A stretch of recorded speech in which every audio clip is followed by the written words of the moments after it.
Estimados colegas, en este nuevo video de la clase del curso abdomen agudo, tenemos la primera clase sobre terapéutica asociada a el síndrome de cólico en los caballos. Entonces vamos a abordar en esta primera clase de terapia, son dos.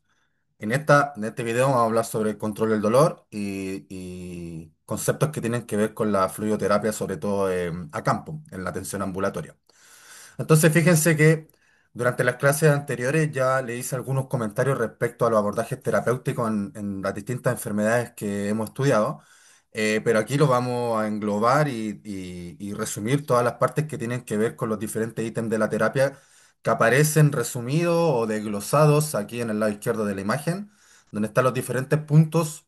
Pueden haber otros más adicionales o algunos que encajen dentro de estos conceptos, siete grandes conceptos, pero estos son básicamente los que más tienes que tomar consideración para el tema de la terapia en problemas gastrointestinales en los caballos. Claramente hay cosas específicas de algunas terapias que las mencioné en enfermedades específicas, como por ejemplo el atrapamiento nefroesplénico, donde sabemos que podemos usar este fármaco que es la fenilefrina para inducir una contracción esplénica, pero eso es solo y específico para ese tipo de enfermedad. Por lo tanto, los comentarios que hice en cada una de las enfermedades cuando hablamos de partes del tracto gastrointestinal, los comentarios que hice de terapia son específicos para esa enfermedad y en cada enfermedad lo mencioné. Y ahora vamos a englobar los que son como generales para todas las enfermedades gastrointestinales. Y como primer ítem que tiene que ver con el manejo del dolor, claramente todos los problemas gastrointestinales en los caballos, si no la inmensa mayoría, generan dolor. Por lo tanto, en todos tenemos que considerar el ítem de control o manejo del dolor. Entonces, fíjense que en este apartado de la terapia, que tiene que ver con el concepto de analgesia, es importante considerar algunas cosas que dejé aquí anotado. Un segundito, aquí. Algunas cosas que están aquí anotadas, como por ejemplo que el sello, aquí dice el sello de la enfermedad gastrointestinal, es la manifestación del dolor. Entonces, nosotros tuvimos una clase entera bastante extensa de reconocimiento del dolor y cuáles son los signos asociados a aquello, en el caso del síndrome abdominal agudo, obviamente. Pero es importante entonces que el principal signo de cólico en los caballos es la manifestación de dolor. De hecho, cólico ya habla, esa palabra habla de dolor abdominal o más específicamente dolor de colon, que sería específicamente la palabra cólico. Pero se extrapola y se entiende que uno habla de dolor abdominal en los caballos. Entonces, el manejo del dolor es fundamental y sumamente importante. Es importante además considerar que lo que dice aquí en el segundo punto, la intensidad de este dolor se correlaciona frecuentemente con la severidad de la lesión. O sea, en teoría, a mayor grado de dolor, es decir, mayor manifestación de dolor, un dolor más bien de moderado a severo dentro de la escala o graduación que hablamos en una de las primeras clases del curso, va correlacionado con la severidad de la lesión. Pero es importante considerar esto que es en rojo, que dice el umbral del dolor individual, ya que muchos caballos pueden tener lesiones que no son graves, por ejemplo, una obstrucción parcial o un timpanismo parcial, que podrían ser enfermedades que no son tan graves dentro de las posibilidades que hay de causas de enfermedad gastrointestinal en los caballos. Y este tipo de enfermedad más bien leve, en un paciente que tenga un umbral del dolor bajo, es decir, poca tolerancia al dolor, puede ser que empiece a manifestar signos más graves, no signos leves, asociados al grado o tipo de enfermedad que está cursando en ese paciente. ¿Vale? Entonces es importante considerar que la manifestación del dolor de cada paciente es un concepto individual y que no necesariamente va correlacionado al grado o extensión de la lesión. Bien, eso es importante. Pero para ello, para poder dirimirlo, obviamente cada paciente es un mundo, una situación, un contexto único. Por lo tanto, el que me ayuda a dirimir si es que el grado de dolor viene correlacionado o no al grado de lesión es la respuesta al analgésico. Porque si el caballo tiene un dolor, perdón, tiene una lesión leve, pero con mucha manifestación de dolor abdominal, escarba mucho, quizás se puso a sudar, se revuelca constantemente, signos que son más bien de un dolor más tipo moderado o severo dentro de la escala de la graduación. Y si ese paciente le damos una dosis de fluniximab y glumine, que hemos conversado que es como el principal antiinflamatorio no esteroidal para el manejo del dolor en los caballos con cólico, y esa dosis de flunixin logra controlar 100% el dolor, mismo que esa manifestación de dolor sea más bien alta, de grado moderado severo, pero se controla con esa dosis de fluniximab y glumine, quiere decir que la lesión no es tan severa como manifestado por el paciente. Bien, entonces ahí entra en juego el tema de la correlación del grado de umbral del dolor de cada animal, de cada especie, perdón, de cada raza de caballo, o cada individuo específico al margen de la raza. Pero es común que, hablando de tipos de raza, que por ejemplo los caballos fina sangre de carrera, que generalmente son individuos que están en el hipódromo entre los 2 a 5 o 6 años de edad, por lo tanto son individuos bastante jóvenes, versus, no sé, un caballo pura sangre chileno, criollo, que recién empieza su entrenamiento aproximadamente a los 5 años de edad. Si comparamos esos dos pacientes, uno es más joven, generalmente los que atendemos son más jóvenes y los otros son de una edad un poquito más avanzada, y eso hace con que los caballos de carreras tiendan, no todos, pero buena parte de ellos manifiesten más dolor del que se está generando asociado a la severidad de la lesión. O sea, pueden ser lesiones leves, una obstrucción parcial de flexura pélvica, por ejemplo, y el paciente finalización de carrera demostrar mucho dolor. Entonces, en esos casos no está bien correlacionado el grado de dolor con el grado de la lesión. Y para poder dirimirlo, bueno, primero tú te vas adecuando a la raza de caballos con la cual trabajas y más o menos la predisposición a mostrar signos de dolor. Así como el otro extremo, los caballos criollos son súper estoicos, son más reservados, no muestran tanto dolor, a no ser que ya tengan una enfermedad un poco más avanzada. Entonces son tipos de comportamientos diferentes. Y el analgésico es el que te va a ayudar a dirimir, que voy a retomar eso un poquito más adelante. Bueno, y en el punto 3 lo que estaba hablando recién, es importante evaluar la efectividad y duración del analgésico que se usa en ese caso. Ya sabemos que fluniximab y Lumine sería nuestra primera opción. Hay otros que se pueden ocupar como la dipirona, que hay clínicos que lo ocupan como primera instancia, siendo un analgésico de menor efectividad que el flunixin. Como para saber si la dipirona no funciona, bueno, vamos a un antiinflamatorio más potente como el fluniximab y Lumine. Yo en mi experiencia voy directamente al fluniximab y Glumine, esa es mi opinión, y con eso evalúo la efectividad y duración del analgésico, que es lo que estaba hablando aquí en el punto 3. Bien, ya que dependiendo de cómo reaccione el paciente al control del dolor con este analgésico, ahí ya puedes tener un dato un poco más objetivo respecto a la severidad de la lesión, porque si no le hace mucho efecto el antiinflamatorio no esteroidal, quiere decir que la lesión que tiene probablemente no sea leve, sino que sea de moderada a severa. Bien, cuando lleguemos al ítem de fluniximab y glumina en esta clase, les voy a repetir eso para englobar el concepto y que quede más claro. Bueno, la mayoría de los casos de cólico requieren una intervención con un analgésico, muchas veces solo eso es suficiente. Muchos otros requieren una terapia un poco más detallada, con fluidos y algunos otros fármacos, pero caballos con cólicos leves, con un antiinflamatorio como el flunixin endovenoso, muchas veces es suficiente para controlar el dolor. Y obviamente yo controlé solo el dolor y no la causa del problema. Pero entonces al controlar el dolor y generar un efecto desinflamatorio con este antiinflamatorio no esteroidal, le das al cuerpo las herramientas para que él pueda solucionar la causa del problema que está llevando el dolor. Por ejemplo, una obstrucción. Ya habíamos hablado de cómo reacciona el cuerpo respecto a las obstrucciones gastrointestinales en los caballos. Y esto de acá abajo es importante porque es un concepto que cuando yo estudiaba en la universidad se hablaba bastante de esto, del tema del enmascaramiento del dolor. Y te lo explican o te lo enseñan así. En la literatura se menciona lo mismo. La idea es cómo balancear entre el grado de analgesia que le da al caballo, pero no incurrir en cómo doparlo, dejarlo muy dopado de analgésico, tal que él esté bajo el efecto del analgésico, no muestre los signos de dolor. Ese es como el concepto de no querer enmascarar. O sea, no darle tanto antiinflamatorio al paciente para poder interpretar cómo va evolucionando el grado de dolor de él. ¿Bien? Espero que se entienda. En el fondo es, de nuevo, yo le doy un antiinflamatorio no esteroidal, fluoximab Ilumine, y la idea es que no le esté dando repetidas veces, lo cual es correcto, no deberíamos estar dándole más de una dosis completa, que sería 1,1 miligramo kilo endovenoso, que esa es la dosis máxima, a cada 12 horas o 24 horas. La idea es no darle antes de eso, porque si no, estar incurriendo en efectos de toxicidad del antiinflamatorio sin necesariamente llegar a generar un grado analgésico mayor. O sea, no porque le dé 2 va a ser mejor que le dé uno, ya que con uno es el efecto máximo que va a obtener, y si le doy 2 capaz que pueda generar un efecto analgésico un poco mayor, pero los efectos colaterales son bastante significativos cuando estás abusando de la dosis. Bien, eso por un lado. Lo otro, respecto al enmascaramiento.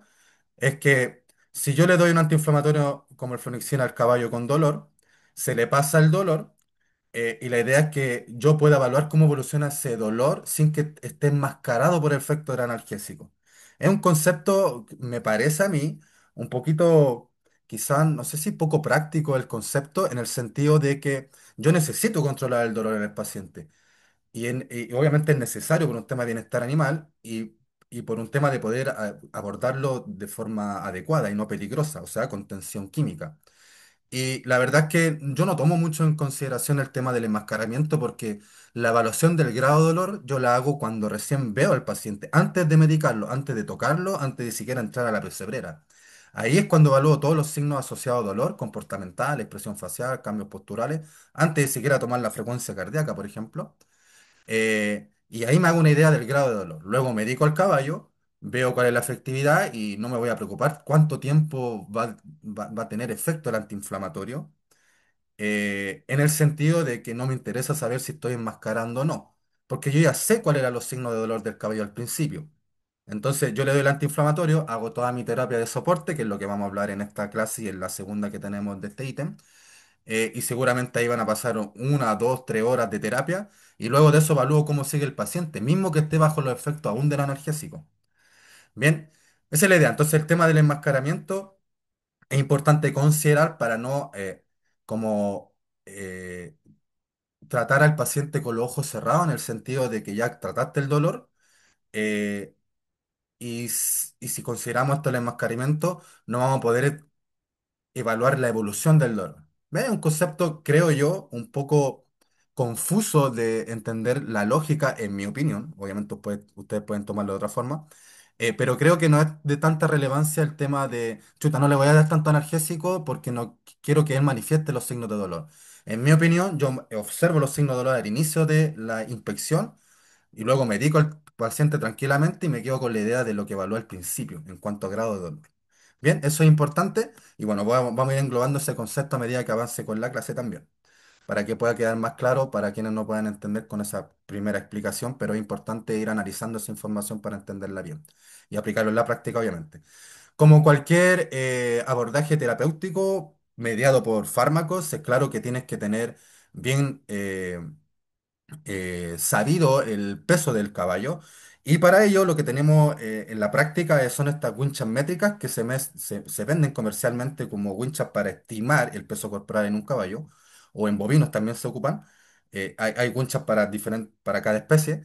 Estos son algunos ejemplos de las winchas que existen comercialmente. En Avenida Club Hípico pueden encontrar, al menos ahí yo la compré hace algunos años. Y estas winchas se colocan detrás de la zona de la cruz para obtener como el perímetro torácico del paciente y con ello te va a dar directamente en la wincha un peso estimado. Bien, si no pueden ocupar esta fórmula que está acá abajo, la fórmula de Crevat. Considero que estos son como conceptos más bien básicos de lo que tiene que ver con farmacología y cómo obtener las dosis de los fármacos, entonces no voy a entrar en detalle en esto, pero es importante saber el peso. Y claramente esto es una técnica que es una estimación del peso corporal, nunca va a ser exacto, ya sea con la fórmula de Crevat, que es el apellido de la persona que inventó esta fórmula, eh, o que es mucho más práctico, más rápido con la wincha. Yo les recomiendo que compren la wincha, la tengan a disposición, no es cara, creo que 10.000 pesos, algo así. eh, o de día 20.000 pesos, por ejemplo, y obviamente si la cuidan les va a durar para siempre y tiene mucho valor el tenerla para obtener estos datos de peso. Lo ideal sería que uno pudiera tener este tipo de balanzas o romanas grandes para poder pesar a los caballos directamente colocándolo ahí, obviamente, en la superficie y obtener un peso real. Pero por razones obvias no tenemos en el campo balanzas grandes para un caballo. Esto era en el concepto de la universidad con esta burra que atendimos hace bastante tiempo con una herida aquí en la zona entre cigomático y articulación temporomandibular. Y ella era tan pequeña que podíamos subirla en estas pesas que tenían en el sector de pequeños animales para, obviamente, pesar a los pacientes. En caballos más grandes no es tan fácil, obviamente. En algunos centros de hípica o hipódromos tienen estas balanzas, pero básicamente son usadas para el pesaje de los animales antes de las carreras. Pero bueno, obviamente ahí se puede utilizar para un fin médico.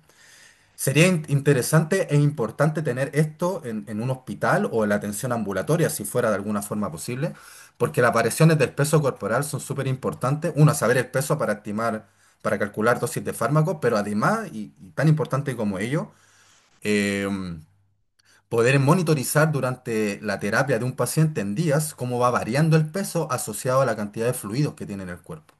Bien, que es un concepto importante. Y bueno, obviamente tiene otras aplicaciones como control de peso en pacientes que están ganando peso, por ejemplo, en un deportista.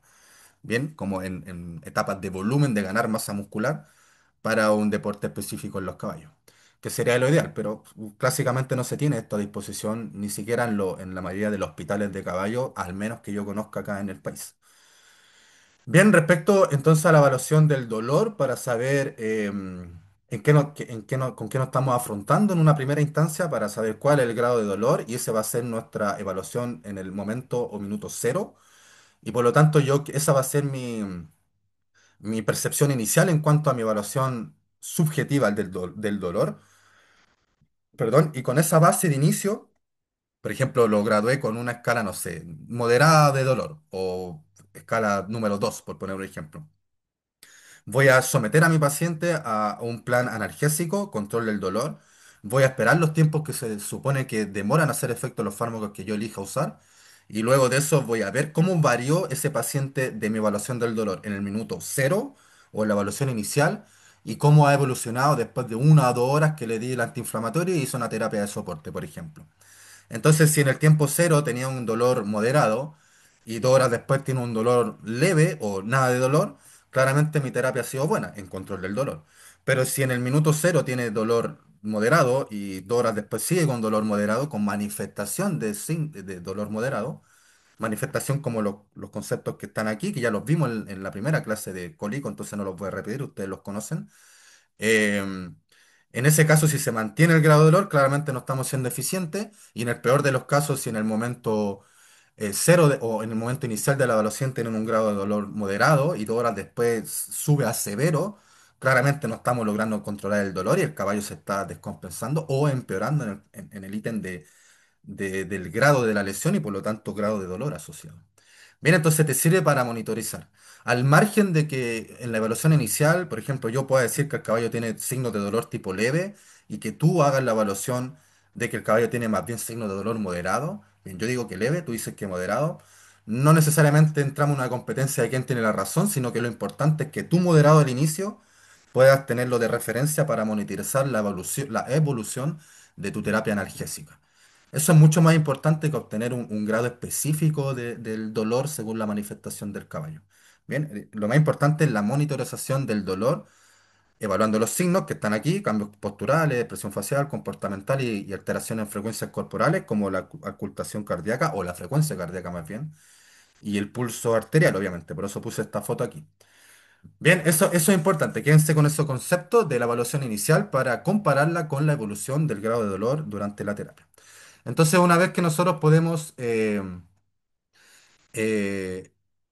evaluar el grado de dolor, lo vamos a clasificar. Esto ya lo habíamos comentado en alguna de las clases de nuestro curso, así que ahí pueden tener mucho más detalle en el video de esa clase. Pero la idea entonces es clasificar en un grado de dolor entre leve, moderado y severo. Luego, ahora sí entramos en la parte de evaluamos el dolor del paciente y claramente aquí ya lo hablé resumido ya que tenemos mucho más detalle de la parte de evaluación del dolor recuerdo que en la primera clase, me parece, de este curso.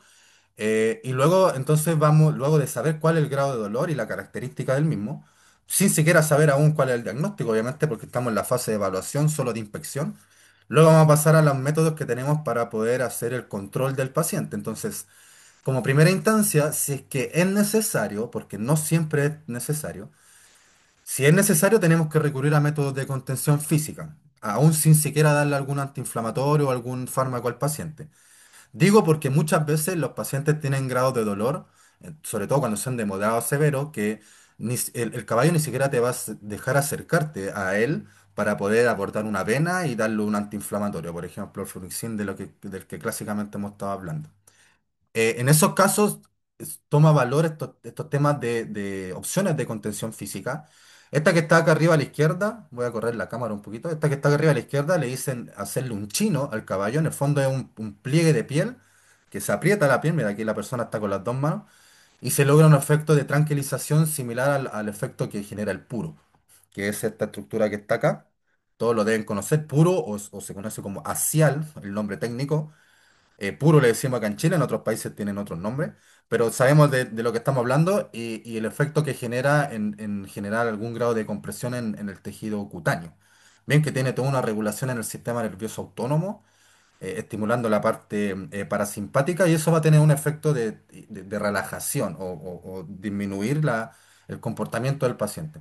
No en todos los caballos funciona, hay algunos que no lo toleran tan bien, por lo tanto en ellos no es útil usarlo, pero si se puede usar y el caballo lo tolera, me parece que es una muy buena herramienta, pero solo cuando el paciente no te deja abordarlo, acercarte como para darle un antiinflamatorio, porque si no, no voy a ocupar estos métodos de contención física, ya que voy a someter a un procedimiento más de estrés al paciente, el cual no es necesario si es que el paciente está colaborando. Bien, dejo acá la imagen de un brete porque clásicamente sería como el mejor método de contención física, teniendo un buen brete y que el paciente acepte estar ahí adentro y no se ponga más inquieto. Pero caballos que tienen tendencia a estar constantemente moviéndose o echándose y revolcándose, es probable que intente hacerlo dentro del brete, por lo tanto puede ser mucho más peligroso. Entonces, dependiendo del grado del dolor del caballo, si él está demasiado inquieto, probablemente no se va a quedar tranquilo dentro del brete y eso puede ser mucho más peligroso que tenerlo libre en un lugar donde tú te puedes mover libre y él también. ¿Vale? Entonces, métodos de contención física, muchas veces cuando el dolor es severo, pacientes que están sudando, escarbando mucho, revolcándose, tienes algunos minutos simplemente para tomarlo, ponerle la jáquima, ponerle un puro, yo le pondría directamente el puro, que es mucho más eficiente que hacerle esta maniobra del pliegue cutáneo. Y con ello tienden a quedarse tranquilos 1 o 2 minutos y con eso tú puedes hacer una medicación endovenosa. Obviamente ya tienes antes preparados los fármacos y ahí yo sería de la idea de darle el antiinflamatorio como el fluniximab y glumine y ya pasar a una sedación con silacina. Bien, mismo que esto pueda tener un impacto cardiovascular, pero si no, que lo vamos a comentar un poquito más adelante cuando hablemos de sedante en esta clase, pero ese impacto secundario por efecto del alfa-2 agonista es necesario asumir que va a ocurrir cuando es necesario tener al paciente sedado para poder abordarlo. Bien, después nos preocupamos de estabilizar esos efectos colaterales que puede tener la silacina, como por ejemplo la hipotensión o la hipomotilidad. En esta slide, entonces, pasamos de los métodos de contención física, que no voy a entrar tanto en detalle porque son tres o cuatro, dos o tres maniobras que pueden hacer, que son las que mencionamos. Y en cuanto al manejo farmacológico, químico del dolor, tenemos a nuestra disposición estos grupos de fármacos, opioides, anestésicos disociativos en dosis baja como la ketamina, el flunixin que lo hemos hablado harto, la silacina como un alfa-2 agonista que es un sedante. La lidocaína, que es un anestésico local, pero por vía endovenosa tiene ciertos efectos bastante interesantes para los caballos con problemas abdominal agudos. Y esto que ya hemos hablado antes para cólico espasmódico, específicamente para cólico espasmódico. Para ningún otro tipo de cólico lo vamos a mencionar ahora, porque es importante considerarlo. Voy a dejar acá mi cámara. O considerarlo porque no es adecuado que uses este fármaco, el Buscopan, el cual es una mezcla entre dipirona e iosina, que es un anticolinérgico, y los anticolinérgicos, como ya lo hemos comentado en otras clases, disminuyen la motilidad. ¿Ven? Disminuyen bastante de forma bastante potente y por bastante tiempo la motilidad gastrointestinal en los caballos, por lo tanto no es deseable usarlo en un paciente que tiene motilidad normal o tiene hipomotilidad, como es la mayoría de los caballos con cólico, sobre todo hipomotilidad, que es la mayoría de los caballos con cólico. Hay algunos tipos de cólico, como cólico asociado a cuadros de diarrea, o cólico por consumo de agua muy helada, como cólico frigori, o cólico asociado a parasitismo, que son problemas de dolor abdominal que vienen desde el espasmo intestinal, contracción exagerada intestinal, y eso lleva a dolor abdominal, y por lo tanto en esos casos sí se justifica el uso de un antiespasmódico. Bien, la dipirona sí la pueden usar en cualquier tipo de cólico cuando la ocupan sola, no asociada a la iosina. El Buscopan es la asociación, pero el metamizol o dipirona es el fármaco por sí solo. Entonces, él sí lo pueden usar en esta dosis, 22 miligramos kilo, vía endovenosa, para el control del dolor, pero es mucho menos eficiente que el fluniximab y glumine. Su efecto es menor que el fluniximab y glumine, ¿vale? Pero puede ser una herramienta como para primer abordaje y si no funciona, pasar al fluniximab. Y en otro contexto, una primera abordaje con dipirona y si con eso es suficiente para controlar el dolor, no pasamos al flunixin. Eso podría ser una sistemática de cómo abordar el caso en el tema del ítem del dolor. Como yo les digo, en mi opinión, esta es mi opinión personal, directamente voy al uso del fluniximab y glumine, ya que la dipirona me parece que es un efecto tan bajo que no tomo el tiempo de interpretar la evolución con ese fármaco, sino que voy directo al fluniximab. Bien, pero esa es mi opinión y yo le recomendaría hacerlo así también. Bien, entonces exclusivamente Buscopan, esta mezcla para cólico espasmódico, solo ahí. Y recuerden que para saberlo, principalmente por auscultación abdominal, vas a saber si hay hipermotilidad o no, y eso asociarlo al comportamiento de dolor. Y obviamente con la anamnesia del caballo, sabiendo si ha tenido diarrea o no, o si toma agua helada después de una carrera, por ejemplo, cuando se da esto del cólico y que lo hablamos también en una de nuestras clases. La dipinona también es un antiinflamatorio no esteroidal, así como otros más que vamos a comentar ahora, y claramente el primero que o el segundo, ya que ya hablamos de dipirona, va a ser el fluniximab y glumine, que es el clásico indicado para el control del dolor en caballos con abdomen agudo.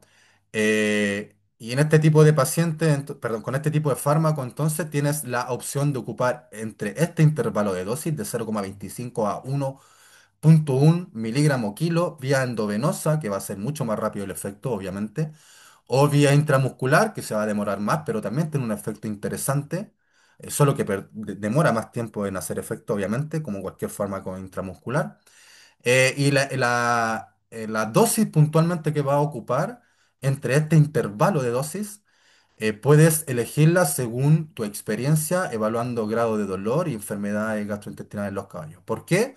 Porque si no tenemos mucha experiencia viendo caballos con cólico y graduando el grado de dolor, valga la redundancia, siempre voy a ocupar la dosis máxima, 1 miligramo kilo. Pero con el tiempo tú vas viendo que caballos que tienen dolor más bien leve, y cuando haces esa evaluación y ya tienes los datos anamnésicos, ya sabes que es un dolor más bien leve y que puede ser intermitente, probablemente vas a interpretar que el tipo de lesión que tenga el caballo no está siendo ni moderada severa, sino que está siendo algo leve asociado al comportamiento de dolor. Y en ese caso, entonces tú puedes interpretar que no es necesario darle una dosis completa de fluniximab glumine. Y en ese caso podría darle la mitad de dosis, o sea, 0,5 o 0,55 miligramos kilo, algo así, que sería como la mitad de este intervalo. Y con esa mitad de dosis evaluar cómo controlo el dolor. Porque muchas veces es suficiente con esa mitad de dosis, no con la dosis completa. Y con eso también te tenemos una información importante, porque si el caballo somos capaces de controlar su dolor con la mitad de la dosis de fluniximab ilumine, quiere decir que el grado de dolor y lesión que tiene es aún menor que si se llegara a controlar solo con la dosis completa. ¿Bien? ¿Se entiende? Entonces así estoy graduando un poco el efecto analgésico asociado al flunixin con la dosis que le doy.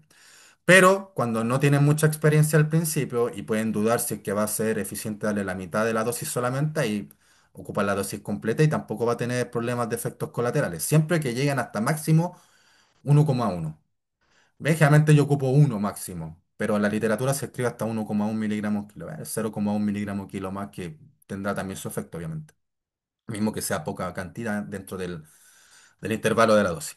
Bueno, este es el analgésico con efecto de control de dolor de tipo visceral, o sea, el dolor que viene desde las vísceras, obviamente, en una categoría de excelente, o sea, es muy bueno para controlar el dolor visceral, siempre que la enfermedad sea de leve a moderada. Si son dolores más graves asociados a una lesión más grave, no va a ser eficiente este fluoxetina ilumine, o va a ser eficiente parcialmente, y eso yo tengo que interpretarlo para evaluar el grado de dolor y cómo reacciona al hecho de darle este analgésico. Entonces eso es lo que se conoce como parámetro de refracción a la analgesia. Y esto es importante, creo que lo he repetido varias veces durante el curso, porque esta va a ser nuestro primer parámetro para saber si ese paciente debiera considerarse el ser derivado a un hospital. Bien, es común que uno piense, cuando estudia sobre cólico, o intenta analizar cuáles son las variables que me hacen decidir si a un caballo que estoy atendiendo en el campo decido o no mandarlo a un hospital, porque claramente se tiene todo un factor económico y una parte logística de transporte del paciente, el cual no es menor. Por lo tanto, tengo que estar bien claro que él necesita ir a un hospital. Hay varios conceptos que uno debe considerar, que eso lo menciona en nuestra última clase de este curso, que es sobre derivación. Em, pero uno, y el primero, y uno no el más importante, pero uno de los que te da mucha información y te hace tener una primera abordaje instancia, es qué tanto responde al analgésico. Primero, el grado de dolor, que ya hemos hablado harto de eso. Y segunda, cómo responde al analgésico. ¿Cuál? Flunixin Ilumine. ¿En qué dosis? 1 mg/kg, la dosis máxima. Bien, porque si ese paciente no responde al analgésico como Flunixin Ilumine en 1 mg/kg endovenoso, quiere decir que el grado de lesión no es menor y por lo tanto probablemente requiera ir a hospital y probablemente requiera cirugía. Bien, hasta este momento solo estamos hablando del ítem dolor, ni siquiera lo he palpado transrectal, ni hice sondaje, ni hice ecografía, ni abdominocentesis como para saber más o menos cuál sería el diagnóstico o prediagnósticos. Pero ya solo con saber el grado de dolor y la respuesta al analgésico es tu primer parámetro que vas a evaluar junto con otros, pero es el primero, eh, para dirimir si es que ese paciente requiere ir a hospital o no. Bien, eso es importante. Entonces, si un paciente responde al analgésico y para 100% el dolor, no lo voy a mandar al hospital porque claramente no es una lesión tan grave y por lo tanto la puedo tratar acá. Entonces, eso es cuando el dolor o la lesión es leve y el efecto del efecto terapéutico del Flonixin perdura por lo menos 6 horas y hasta 24 horas, o incluso con una sola dosis es suficiente para controlar el problema y no vuelve el tema del cólico. Bien, ese sería en el caso de un efecto adecuado. Un efecto intermedio sería una duración de unos 2 a 6 horas. Y en esos casos, probablemente el caballo va a estar mostrando grado de dolor de tipo moderado. Entonces vamos a asumir que la lesión es de un grado moderado, mismo que no sepamos bien cuál es la lesión, pero por lo menos vamos a saber cómo está reaccionando el paciente con ese grado de dolor que viene de ese tipo de lesión, cómo está reaccionando al uso del analgésico. Entonces, si dura por 2 a 6 horas, o sea, duró mucho menos de lo que debería durar en un efecto exitoso, eficaz, vamos a dirimir que ese paciente tiene una lesión más bien moderada y ahí vamos a traer en la duda si es que lo derivo o no a un hospital. Bien, pero por suerte tenemos otros parámetros que los vamos a mencionar en la clase que les decía, pero para que sepan, los otros parámetros van a ser el grado de motilidad que tiene asociado a la ocultación abdominal, los parámetros que obtuvimos del muestreo de líquido peritoneal, los hallazgos de la palpación transrectal, si hay o no reflujo, cómo está el impacto cardiovascular del paciente en frecuencia cardíaca, frecuencia respiratoria, grado de distensión abdominal, los hallazgos que tengamos en la ecografía abdominal también y los de laboratorio. Entonces es un conjunto de cosas que te hacen poder interpretar si es que el paciente requiere ir a un hospital. Pero de nuevo, por ahora estamos analizando el que tiene que ver con grado de dolor y respuesta al analgésico. Y si esa respuesta al analgésico perdura solo por minutos o no hace nada, o sea, le da el analgésico endovenoso y no genera control, cero control del dolor, quiere decir que una lesión más bien severa que no está respondiendo a ese analgésico y por lo tanto ya tienes que tomar carta en el asunto en cuanto a derivar al paciente a hospital para que tenga una atención mucho más frecuente y detallada y que esté preparado para entrar a cirugía si es que lo requiere y si es que el propietario tiene el factor económico para hacerlo, obviamente. Vale, entonces fíjense aquí lo que yo hablaba del tiempo de acción, que debe perdurar por 6 a 24 horas cuando el efecto es completo y efectivo. Y si no existen estas variables, y ya les expliqué cómo interpretarlas, estas son diferentes productos comerciales de fluoxisina y glumine. Este que dice Finatin es como el de Estados Unidos y el que más se indica como el más eficiente, porque pueden haber diferentes variabilidad en el efecto del fármaco según el laboratorio que lo produce. Se dice que este sería el más eficiente, el Finarine. Pero estos que están acá, por ejemplo, el más común de encontrar es el Iglumina o el Febrextal acá en Chile, y tienen un efecto suficientemente eficiente como para trabajar tranquilamente con él. Bien, mismo que en teoría no sean tan eficientes como la versión de los United States. Esa es la idea, pero pueden tranquilamente trabajar con este o el Febrextal, que son los que tenemos a disposición. Aquí les dejé algunos rangos de dosis que aparecen en el libro de emergencia que les compartí, simplemente para que los tengan y los vean. Pero esta es la dosis con la que tienen que trabajar. Entonces, Flumixin Ilumine, de calidad excelente en cuanto a control de la analgesia visceral, o control del dolor visceral, más bien dicho. Entonces, de nuevo, evaluación de la efectividad del analgésico correlacionada al grado de lesión es nuestro primer parámetro para saber si es que ese paciente, para estimar o teorizar el grado de lesión asociado al grado de dolor respecto al analgésico, y siendo uno de nuestros principales parámetros para dirimir si va o no a derivarse a hospital. Otros antiinflamatorios no esteroidales que tenemos a disposición, eh, no, los coloco aquí para analizarlo un poco, pero no son adecuados de usarlo en cólico. Este comentario que hice respecto a la fenilbutazona. El ketoprofeno sí lo pueden usar. La fenilbutazona no es que no la puedan usar, pero no tiene sentido usarla ya que como analgésico en cólico es bastante malo, si es que incluso podemos decir que nulo, tiene muy baja efectividad en dolor que viene desde vísceras y sí es muy efectivo en dolor que viene desde la parte somática, o sea, de la parte musculoesquelética o tegumentaria, o sea, caballos que están cojos con fenilbutazona, dependiendo la causa de la cojera, puede controlar bastante bien el grado del dolor y por lo tanto la manifestación de dolor que es cojera, en ese caso. Pero en los problemas gastrointestinales no, no funciona muy bien, además de ser bastante tóxico. Por lo tanto, no es una opción. Entonces usted no lo use y sí ocupe Flunixin Melumine o si es que no tiene Flunixin, una opción es ketoprofeno. ¿Vale? En este intervalo de dosis, yo generalmente ocupo 2 miligramos kilo. Es un analgésico visceral que no es tan fuerte como el Flunixin Melumine, pero tiene un efecto interesante a considerar. Em, pero sí o sí la elección sería el Flunixin. Bien, si no lo tienen por X motivo, pueden usar el ketoprofeno o empezar con Flunixin y dejar algunos días de ketoprofeno, que podría ser una estrategia desinflamatoria analgésica en caballos que requieren un par de días de tratamiento, o por lo menos de forma preventiva para desinflamar todo lo que quedó inflamado en el tracto gastrointestinal. ¿Vale? Esas son entonces alternativas, pero de nuevo, clásicamente el Flunixin es el que más ocupamos aquí. Existen estos tipos de antiinflamatorios no esteroidales que son selectivos COX-2, o sea, de la ciclooxigenasa 2, de las enzimas que actúan en la cascada de la inflamación del ácido araquidónico, donde actúan los antiinflamatorios no esteroidales, bloqueando estas enzimas para evitar la producción de prostaglandinas, tromboxano y otros tipos de eicosanoides o moléculas de la inflamación. Eh, y este que está acá, entonces el firocoxib, se describe como un antiinflamatorio selectivo COX-2. Eso quiere decir en la práctica que tiene menos chance de generar efectos colaterales como gastritis, nefropatías, problemas de coagulación, enterocolitis, etcétera. Por lo tanto, podría ser una estrategia en un caballo que requiere generar un efecto antiinflamatorio por un tiempo prolongado.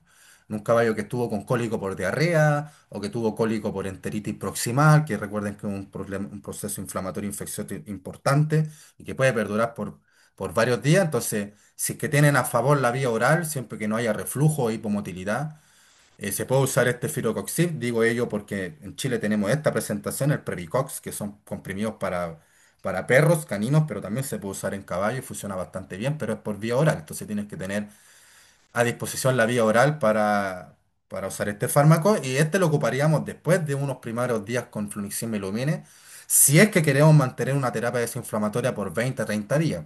Bien, no es lo común de usar, por ejemplo, en una obstrucción simple o en un timpanismo o en un parasitismo o un cólico por consumo de tierra o arena. Pero sí, por ejemplo, sería interesante en un paciente que requiere una terapia más prolongada o en un postquirúrgico o un paciente que estuvo mucho tiempo con cólico y que generó mucha inflamación intestinal, por ejemplo. Bien, no es lo más común, pero lo tienen a disposición para usarlo. Esa es la idea. Luego, tenemos otro grupo de fármacos que van a ser, que pueden ser usados para... baja por acá mi cámara mejor. Me está interrumpiendo aquí. Ahí sí. Otro grupo de fármacos que los vamos a ocupar con el fin de generar analgesia cuando el flunixin glumine no es suficiente para controlar el dolor. Bien, ese concepto, ese comentario que acabo de decir es respecto al ítem de controlar dolor, o sea, analgesia. Porque si yo quiero sedar al paciente para tenerlo lo más tranquilo posible, para hacer un sondaje, para hacer una palpación transrectal, para hacer una punción de abdomen, voy a ocupar la silacina o otro alfa 2 agonista como la detomidina, que es mucho más potente, pero clásicamente la silacina, que es más fácil de conseguir, en Chile por lo menos. En ese caso lo voy a usar con el objetivo de sedar al paciente. Mismo que ya sé que voy a obtener efecto analgésico con esa dosis sedativa, pero el objetivo principal en ese caso va a ser sedar con tensión química para un procedimiento invasivo, como los que mencioné recién. Bien, pero si la idea es usar el fármaco para generar analgesia y no necesariamente sedación. Eso lo haría cuando el Flunixin no fue suficiente para controlar el dolor y mantener tranquilo al caballo. Por lo tanto, en esos casos, vamos a recurrir a esta silacina para obtener sus efectos como analgésico visceral, lo cual son efecto que es más potente que el Flunixin, solo que dura de 15 a 20 minutos, es un tiempo corto de duración del efecto analgésico y de sedación. Por lo tanto, Este fármaco para el ítem de generar analgesia y controlarlo junto con la sedación, obviamente, tenemos que tener consideración que va a durar solo 15 a 20 minutos cuando yo doy un bolo endovenoso directo, ya que diferente es si hago infusión continua de la silacina, que es lo que les voy a mencionar un poquito más adelante dentro de esta clase de manejo del dolor con diferentes fármacos que tenemos a disposición.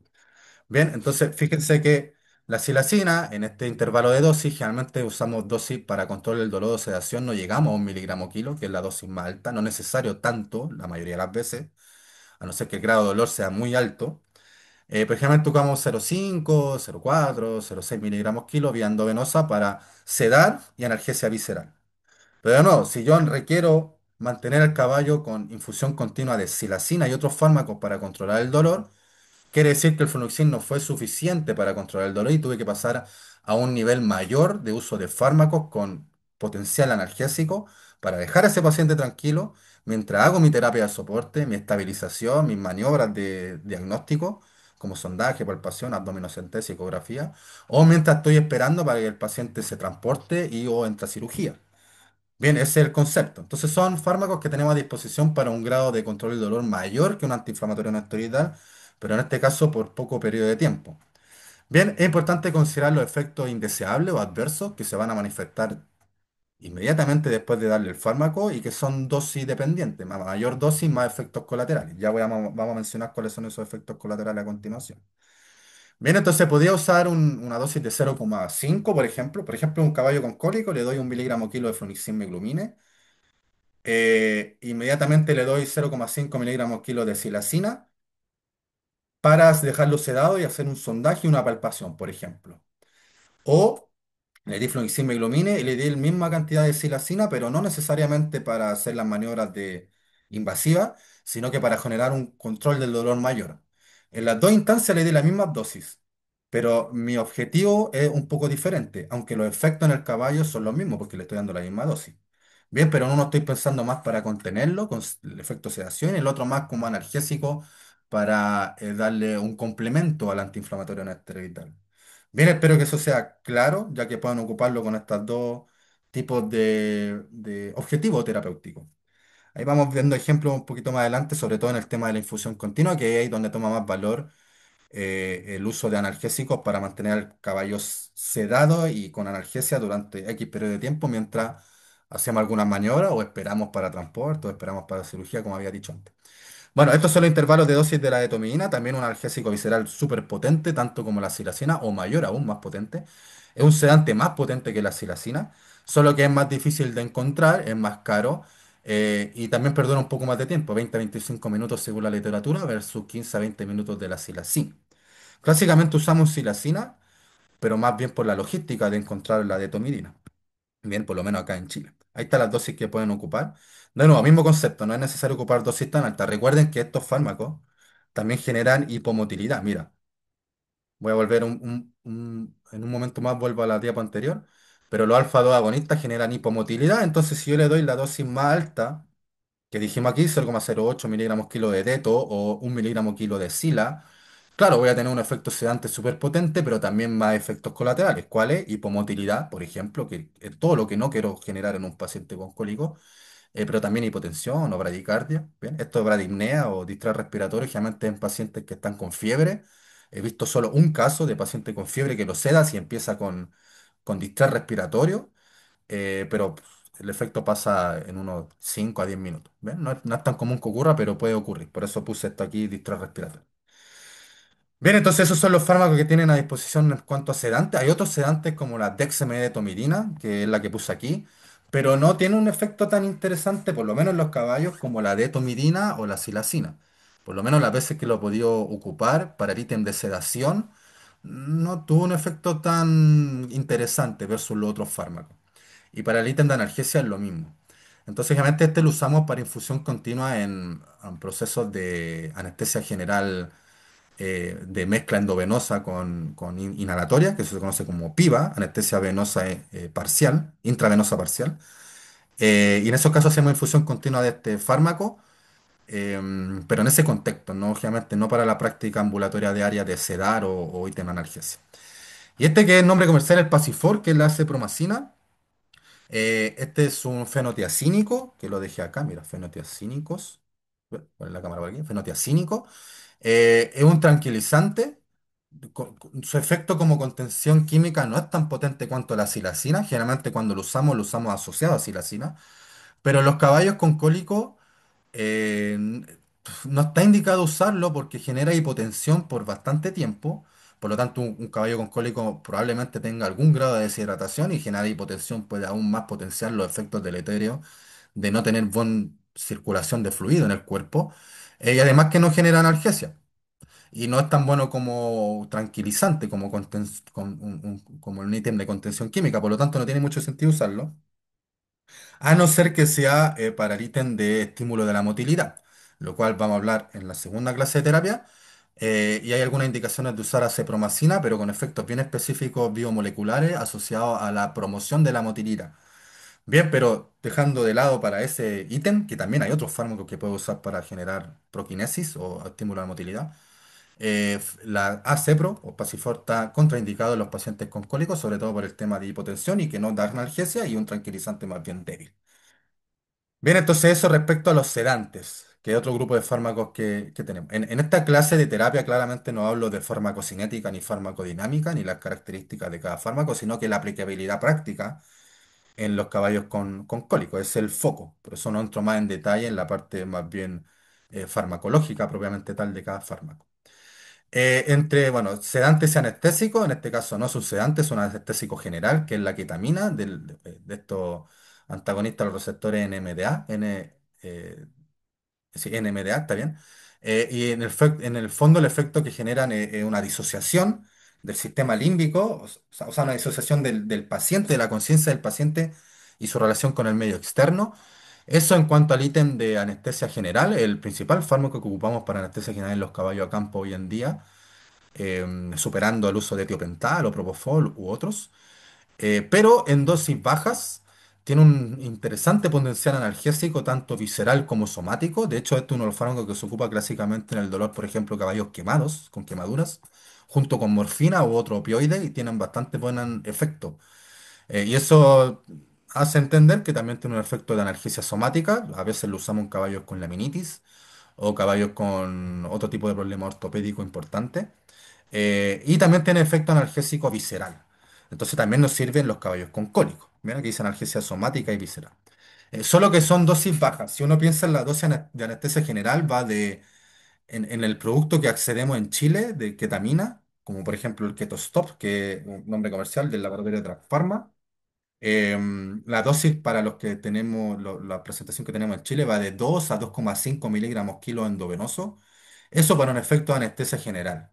Pero para el ítem de analgesia visceral o somática, fíjate que la dosis es bastante menor. Dije recién 2 a 2,5 miligramos kilo para anestesia general, versus la dosis de analgesia que va de 0,2 a 0,8 miligramos kilo endovenoso o intramuscular. Entonces, menos de la mitad de la dosis de anestesia general, menos incluso.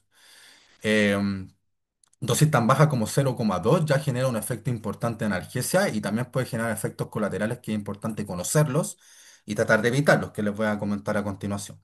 La ketamina, por aumentar el tono muscular, también genera aumento del trabajo cardíaco, aumenta el tono del miocardio, por lo tanto es uno de los pocos fármacos que no deprime la parte cardiorrespiratoria y sí la estimula. Por lo tanto, también podría ser un efecto adecuado, favorable para un caballo con cólico, solo que en estas dosis tan bajas no es tan potente el efecto. En una dosis anestésica general sí, y qué bueno que sea así, porque la mayoría de los fármacos en anestesia general disminuyen el rendimiento cardíaco, perdón. Puede generar excitación cuando el paciente no está adecuadamente sedado, o sea, entonces siempre debería estar sedado con silacina o detomidina, un alfa-2 agonista, para después pasar a la medicación con ketamina. Sobre todo cuando va a ser endovenosa, ya que los efectos pueden ser mucho más potentes y rápidos versus cuando es intramuscular.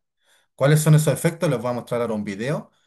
Y endovenoso va a ser más rápido, pero intramuscular también pueden aparecer los efectos, que son fasciculaciones y algunos signos incluso como primera fase de anestesia general, fase uno por ejemplo, excitabilidad, euforia, vocalización muchas veces, o incluso nistagmo, movimiento del globo ocular. Entonces hay que ir con cuidado con este fármaco. Entonces yo recomiendo usarlo intramuscular o endovenoso pero diluido en 1 litro de suero, que pase lento para evitar estos efectos y obtener el efecto terapéutico y no los indeseables o colaterales. Bueno, estos miospasmos variables entre individuos habla del aumento del tono muscular, como ya lo había mencionado antes, y pues bueno, es sabido que la ketamina aumenta la presión intracraniana y la presión intraocular, tanto así que en cirugías de pacientes, por ejemplo, para enucleación o pacientes de traumatismo encefalocraniano en humanos o en pequeños animales, que es más común abordar este tipo de pacientes desde un punto de vista quirúrgico, se contraindica el uso de ketamina por este efecto de aumento de estas presiones intracompartimentales del cráneo y del ojo. Y es sinérgico con los alfa-2 agonistas cuando lo estamos en ítem analgésico.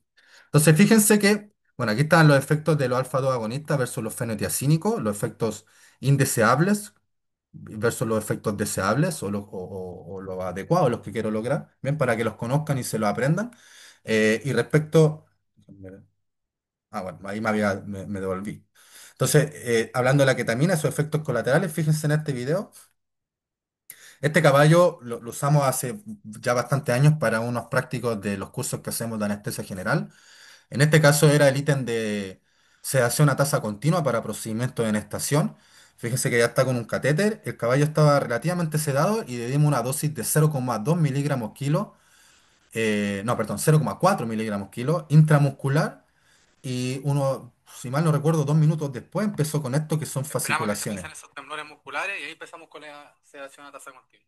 Mira, yo dije que esperamos que pasen estos temblores musculares, estas fasciculaciones, mira cómo está fasciculando los músculos. Él está inquieto, está como constantemente moviéndose, un poco excitado. Sigue con una cara más bien de pseudo sedación, ya que está bajo los efectos de la sila, pero estos movimientos involuntarios como tipo convulsivos o fasciculaciones o movimientos musculares, como tremores musculares, es típico cuando ocupa ketamina y perdura unos minutos y luego pasa el efecto. Bien, si es que lo ocupas intramuscular en dosis bajas o bien diluido, por ejemplo, 0,2 miligramos kilo, que te puede dar, no sé, 1 ml de ketamina para un callo grande, lo puedes diluir en 20 ml de suero y dárselo intramuscular y con eso se va a absorber no tan concentrado.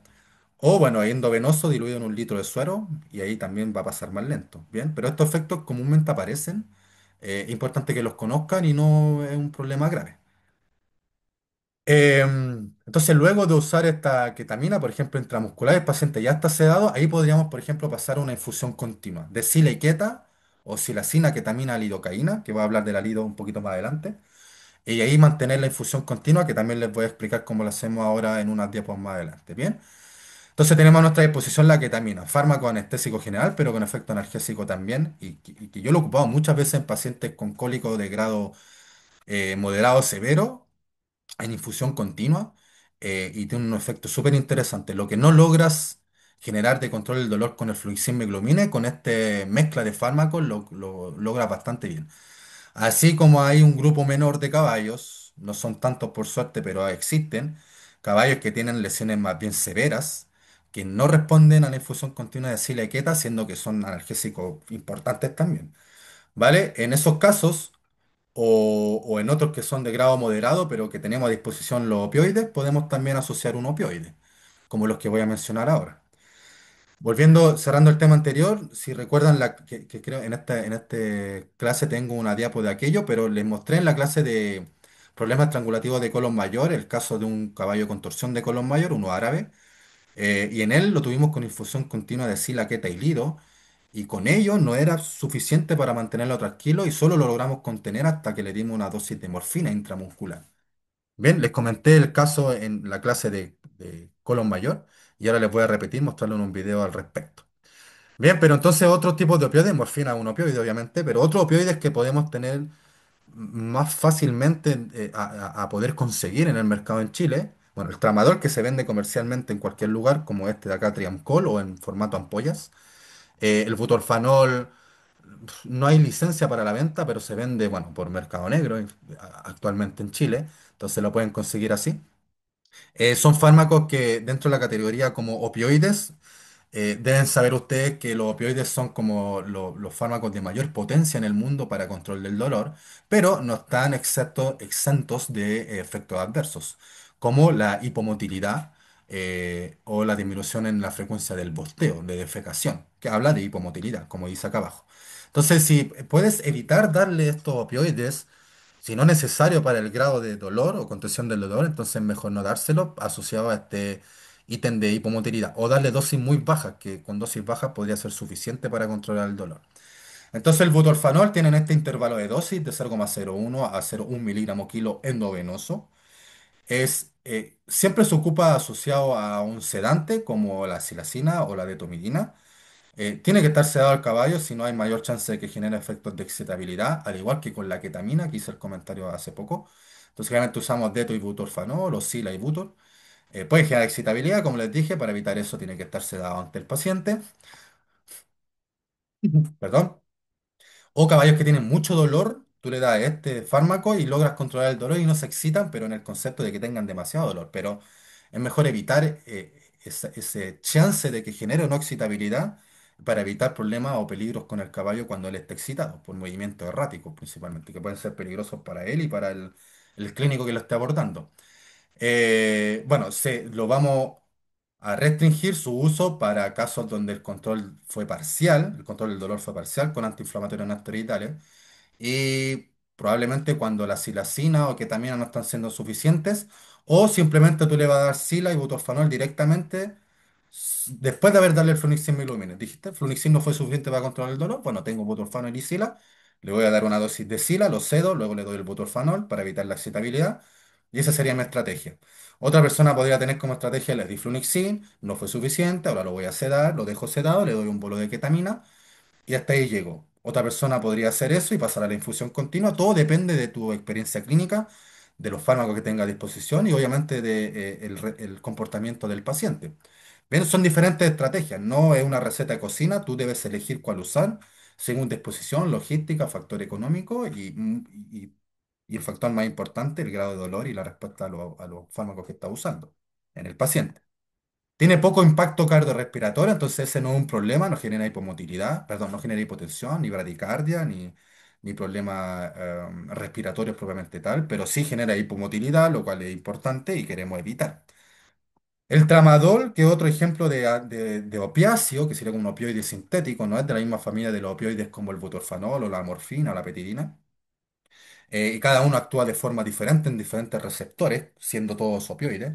Y este tramadol tiene un potencial menor como analgésico versus los otros opioides que hemos mencionado, pero aún así se puede usar en dosis de 2 a 3 miligramos kilo vía endovenosa lenta, o sea, diluido, en medio litro, un litro de suero, porque este fármaco, si se da muy rápido, también puede generar efectos como los que le mostré en el video con la ketamina, principalmente fasciculaciones, tremores musculares que son como el clásico efecto o signo que se manifiesta en un caballo que tiene eh, toxicidad o efectos colaterales asociados a algún tipo de fármaco. En este caso hablamos de quetiapina y tramadol, pero con penicilinas puede pasar si hay RAM, reacción adversa al medicamento, eso significa RAM, o con otros fármacos, que también podría pasar, pero es menos común con lo otro y es bastante común con la ketamina y el tramadol, por ejemplo. ¿Vale? Entonces un opiáceo sinérgico o que tiene sinergismo con el flunixin, bueno, como todos los opioides. Y es claro, ¿no? Estamos haciendo diferentes tipos de fármacos con diferentes formas de controlar el dolor, por lo tanto es un abordaje multimodal analgésico, lo cual siempre es mejor en cualquier área de la medicina tener un abordaje más bien multimodal, del control de los signos o los procesos que están ocurriendo. Esto que le dejé acá abajo, bueno, es cuando lo ocupamos vía epidural. Mira, aquí dice 1 miligramo kilo cada 8 horas vía epidural. Y bueno, perdón, cada 6 horas. Y cada 6 horas esto es cuando ocupas un catéter vía epidural. No solo una punción cuando después sacas la aguja. Hay formas de dejar un catéter epidural en los caballos y con eso se puede usar efecto analgésico. Ahí no sería para un cólico. Sería efecto analgésico para, por ejemplo, problemas del tren posterior. Por ejemplo, un postquirúrgico de artroscopía de babilla bilateral, por ejemplo, que son bastante invasivas y varias horas de cirugía y pueden ser bastante dolorosas. Bueno, la vía epidural podría ser una opción. O para un paciente para controlar el dolor desde un desgarro rectal o de una laceración perianal o de un prolapso. em, o de una laminitis de miembros pélvicos, o una fractura de miembro pélvico que está estabilizada y queremos controlar el dolor, etcétera. Bien, en ese caso tiene valor la epidural y sobre todo el mantener un catéter, una vía permeable vía epidural. Entonces, este era el caballo que les mostré durante una de las clases, caballo árabe. Aquí, hasta este momento, no estaba totalmente controlado el dolor, pero estaba sedado. Recuerden, analicen esa clase para que vean todos los signos que mostramos, los videos que les mostré a este caballo, que tenía signos bastante severos. Recuerden, tenía una torsión de colon mayor, ya le habíamos hecho una punción de ciego, de lo cual voy a hablar también en esta clase. Y luego de darle 0,1 miligramo kilo de morfina intramuscular, quedó así de sedado. Parecía que se quedó dormido, o si alguien lo ve así, llega a la pecera, pareciera que estuviera muerto, que se colapsó el caballo, pero no. Estaba respirando con sus funciones vitales normales. Claramente aquí inducimos mucha hipomotilidad por el efecto, por el uso de la morfina, pero era necesario para poder mantenerlo tranquilo. Este caballo pasó varias horas en estabilización y esperando a poder entrar a cirugía por torsión de colon mayor, una de los problemas más graves en cuanto a grado de dolor y consecuencias dentro de los problemas gastrointestinales. Y bueno, aquí mira, aquí están los sueros haciendo fluidoterapia. Y este suero de acá arriba, que siempre es más pequeño, es donde diluyo los fármacos para infusión continua. En este caso, silacina, ketamina, lidocaína. Aquí estaba con sila, queta y lido. No era suficiente para mantenerlo totalmente tranquilo. Entonces aquí yo decidí darle intramuscular la morfina y fue que quedó así.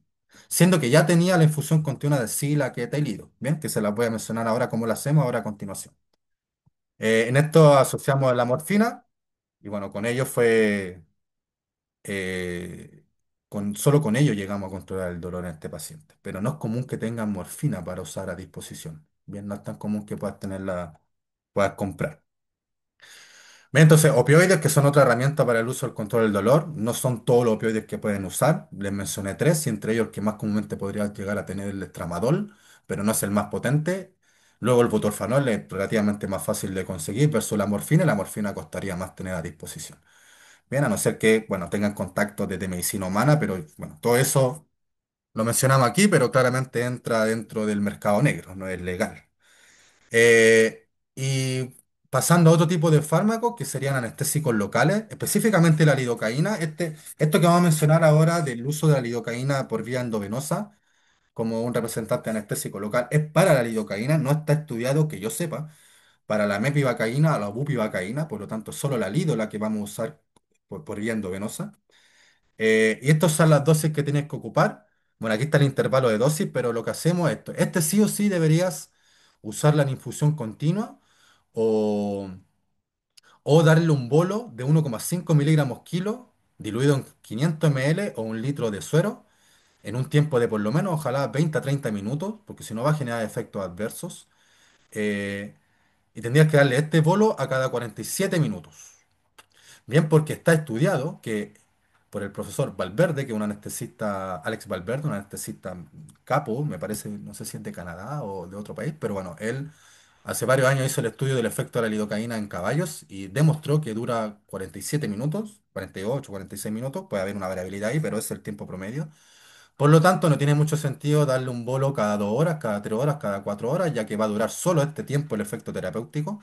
Entonces tendrías que darle bolos cada 47 minutos o cada 40 minutos o mejor aún, pasar al ítem de la infusión continua.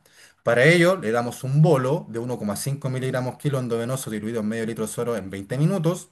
Y luego de que pasó ese suero, con ese bolo inicial, pasamos a una dosis de 3 miligramos kilo, o sea, el doble de la dosis del bolo. Bolo me refiero a darle un shot, una cantidad X de volumen de un fármaco en un momento X, rápido, tan rápido como requiera el fármaco, en este caso 20 o 30 minutos y luego pasar a la infusión continua, que va a ser el doble de la dosis, pero durante 1 hora. O sea, estos 3 miligramos kilos van a pasar durante 1 hora en ese paciente. Esa es la idea, ese es el concepto de infusión continua, ¿vale? Eh, la idea entonces es que con esta infusión continua yo mantenga el efecto mínimo, eficaz, terapéutico, la concentración plasmática mínima terapéutica para generar el efecto, en este caso efecto antiinflamatorio y analgésico sistémico, que no es un antiinflamatorio y analgésico tan potente como el flunixin o los sedantes, pero sí es un coadyuvante, le ayuda a los otros, mejora el potencial de los otros, y además como genera este efecto antiinflamatorio, y se describe que genera un efecto de estabilización de las membranas celulares, de las células de todo el cuerpo, o sea que como que reequilibra, rebalancea las células que están descontroladas por inflamación, por injuria, por noxa, y entonces, en ese contexto, va a generar como un reseteo de estas células para que vuelvan a funcionar, se pongan las pilas, despierten y empiecen a trabajar. Y con ello, en el contexto del problema gastrointestinal, entonces las células del intestino, los enterocitos, se van a reequilibrar por el efecto de esta lidocaína y con ello van a empezar a trabajar de nuevo. Y uno de sus trabajos es promover la motilidad, entre ellas y toda la red neuroeléctrica que hay dentro del tracto gastrointestinal, obviamente. Y con ello tiene un efecto entonces prokinético, de aumento de la motilidad.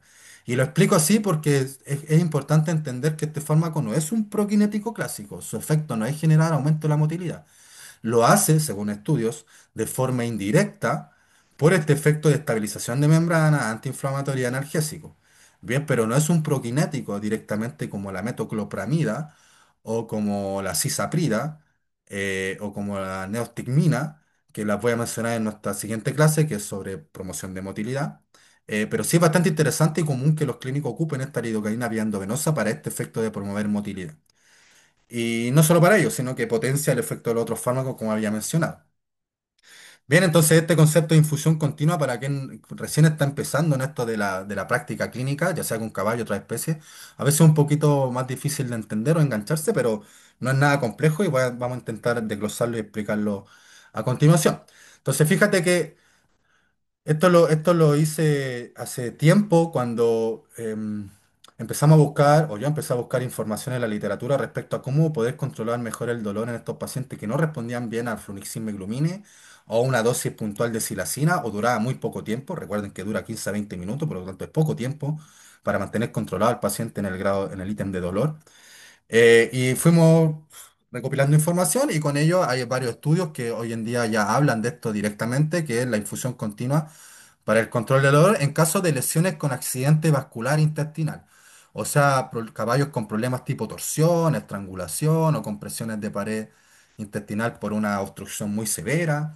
Bien, donde hay lesión con accidente vascular, o sea, alteración del flujo de la irrigación vascular de sangre, obvio, a la pared intestinal, y con ello entonces van a generar tipos de dolor más bien severo y continuo, o moderado a severo y continuo.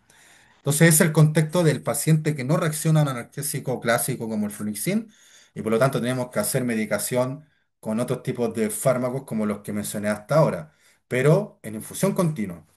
Hasta ahora había hablado solo de darle bolos directamente. Entonces, ¿cuál es la propuesta? Es lo siguiente.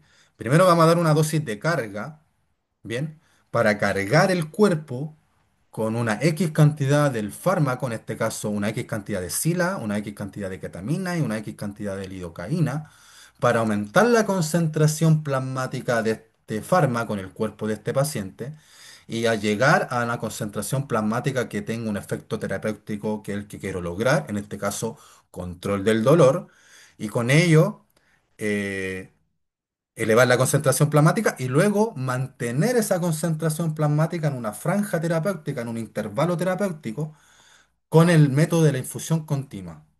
Bien, entonces fíjese, antes de volver a esto y decirle las dosis, este concepto que está acá, mira. Aquí dice, está representado con cara jeringuilla en el momento en que le dieron un bolo de X fármaco, independiente cuál, supongamos que es silacina. Bien, entonces cada vez que le doy un bolo de silacina aumenta la concentración plasmática, llegando a esta franja que es de nivel analgésico adecuado, dice aquí. Mira, en esta franja, que según este esquema es solo un ejemplo, pero entre los 2500 hasta los 5000 nanogramos por ml de plasma. Esa es la concentración plasmática en nanogramos por ml de plasma. Cuando ese fármaco, en este caso del ejemplo, silacina, está entre 2500 aproximadamente, que está aquí, hasta 5000, se mantiene en un nivel de analgésico o efecto terapéutico adecuado. Pero si está por debajo de esta concentración, o sea, poco fármaco en el cuerpo, es un nivel analgésico insuficiente. Y si está por arriba de esa concentración, entra en un efecto excesivo o tóxico, y donde pueden aparecer los efectos colaterales, que vale, tengo el efecto analgésico, pero estoy dándole demasiado, incurriendo en la presentación de efectos colaterales. Bien, entonces la idea es mantenerse en esta franja de una concentración plasmática mínima eficaz. Aquí sería la mínima eficaz, esta sería la máxima eficaz. Mínima eficaz 2500, máxima eficaz 5000. En este ejemplo, ¿vale? Solo un ejemplo que estamos poniendo con este dibujo de aquí, este No, no es gráfico, este dibujo. Esta representación, ahí sí. Esa es la palabra que quería, estaba buscando. Entonces, cuando yo le doy un bolo, aumento la concentración plasmática, luego de X tiempo, mira, en este caso 15 minutos, empieza a disminuir la concentración plasmática, sale del efecto terapéutico adecuado y entra en el efecto insuficiente. Luego le doy otro bolo, vuelve a subir, pasa por la concentración plasmática eficiente, pero le di demasiado, entonces hay una parte de toxicidad, luego empieza a bajar la concentración, sigue en el efecto terapéutico adecuado en esta franja y luego baja a un nivel insuficiente. ¿Vale? Entonces esto se va a repetir mientras yo le esté dando bolos a cada cierto tiempo. En este caso eran cada 15 minutos, mira. Pero si yo le doy un bolo y, por ejemplo, llego hasta esta concentración y luego le doy una fusión continua, la curva se va a mantener así como estoy haciendo ahora con la flecha. Va a subir y bajar mientras le estoy dando la infusión continua. O sea, todo el tiempo está goteando de ese fármaco en mi fluido y por lo tanto me intento mantener aquí. Obviamente no sé si estoy subiendo un poquito o bajando un poquito o me estoy en este intervalo así, ya que le estoy dando la infusión constante, no estoy midiéndolo, pero sí estoy haciendo un procedimiento para intentar mantenerme en la franja y no ser tóxico ni ser insuficiente. Esa es la idea con la infusión continua. Entonces, para la silacina le vamos a dar 0,2 a 0,4 miligramos kilo endovenoso, que esa va a ser la dosis de carga para aumentar la concentración plasmática como he dicho hasta ahora, y luego la infusión continua de la misma dosis. Solo que esa dosis la vamos a dar por una hora, en una hora. Bien, para mantener la concentración plasmática en un efecto terapéutico eficaz por una hora. Esa es la ideal. Lo mismo con la ketamina, le vamos a dar 0,2 a 0,4 miligramos kilo endovenosa muy diluido o intramuscular. Y luego vamos a pasar a la infusión continua con el mismo intervalo de dosis, pero endovenoso, en este caso no es intramuscular, tiene que ser endovenoso la infusión continua, durante una hora. Esta dosis se va a pasar, se va a administrar, se va a inocular durante una hora. Y lo mismo hacemos con la lidocaína para obtener efecto analgésico de la silacina, efecto analgésico de la ketamina y efecto analgésico antiinflamatorio del ácido y también promover motilidad, como habíamos mencionado anteriormente. Entonces la dosis de carga va a ser 1,5 miligramos kilo endovenoso diluido en medio litro a un litro de suero y luego vamos a pasar a la infusión continua de 3 miligramos kilo de lidocaína, que es el doble de la dosis de carga del bolo, pero en una hora, que sería la infusión continua. Entonces esto es lo que pueden conocer como triterapia analgésica. Estamos ocupando tres fármacos diluido en un litro de suero o medio litro de suero y lo vamos a hacer gotear por una hora. Entonces así estamos haciendo infusión continua. Claro que sería mejor hacerlo con, bueno, como por ejemplo en pequeños animales que están en hospital, en sus caniles. Ahí es más fácil colocar una bomba de infusión continua y hacerlo de forma electrónica para que sea mucho más específico, detallado. Bien, pero en esos casos, o en los caballos a campo, realmente no teníamos a disposición estas bombas de infusión continua, lo hacemos con sueros simplemente, ¿bien? Que ahora les voy a mostrar cómo lo podemos hacer para intentar mantener esta concentración plasmática. Bien, es importante este concepto porque es una herramienta súper importante que desde que yo, por lo menos, empecé a ocupar hace varios años en nuestros pacientes que atendía con cólicos, fue mucho más fácil mantener al margen el ítem del dolor y hacer las maniobras correspondientes para bienestar animal, diagnóstico y manejo del paciente y terapéutico, obviamente. Bien, sin este abordaje, muchas veces tiene al paciente todo el tiempo con dolor, cuando el dolor es moderado o severo, claramente en ese tipo de contexto de lesión. ¿Vale? La idea es que tú prepares la infusión continua para una hora o puedes hacerlo para media hora. Bien, puedes hacerlo para media hora con la mitad de estas dosis, ¿vale? Porque va a ser para media hora. La mitad del tiempo que estamos indicando que sería para esta dosis de acá. O con con esta misma dosis, pero por ejemplo, lo diluyes en un litro de suero o medio litro de suero, pero lo haces costar en 30 minutos, no en una hora. Bien, tienes diferentes tipos de abordaje. Y bueno, yo podría prepararlo para media hora cuando quiero que solo tenga el efecto analgésico por media hora. Paro la infusión cuando se cumplan los 30 minutos, espero unos minutos y veo si es que el paciente mejoró o no en cuanto al grado de dolor. Y así voy evaluando la evolución del dolor asociado a mi terapia analgésica. Y obviamente, mientras pasa esos 30 minutos, estoy haciendo las maniobras para tratar la causa del problema. Por ejemplo, una obstrucción, un timpanismo, ya hice una descompresión gástrica, hice una palpación, ya está con fluido, le di fármacos para el timpanismo, hice una punción secal y lo descomprimí. ¿Vale? Por ejemplo, ahí ya paro la infusión continua y veo qué tanto mejoró con mis maniobras que he hecho hasta ese momento. Si es suficiente con ello, ya no lo vuelvo a conectar, entre comillas, a infusión continua. Y si aún no controlo el dolor, lo vuelvo a conectar a la infusión continua para seguir con el efecto.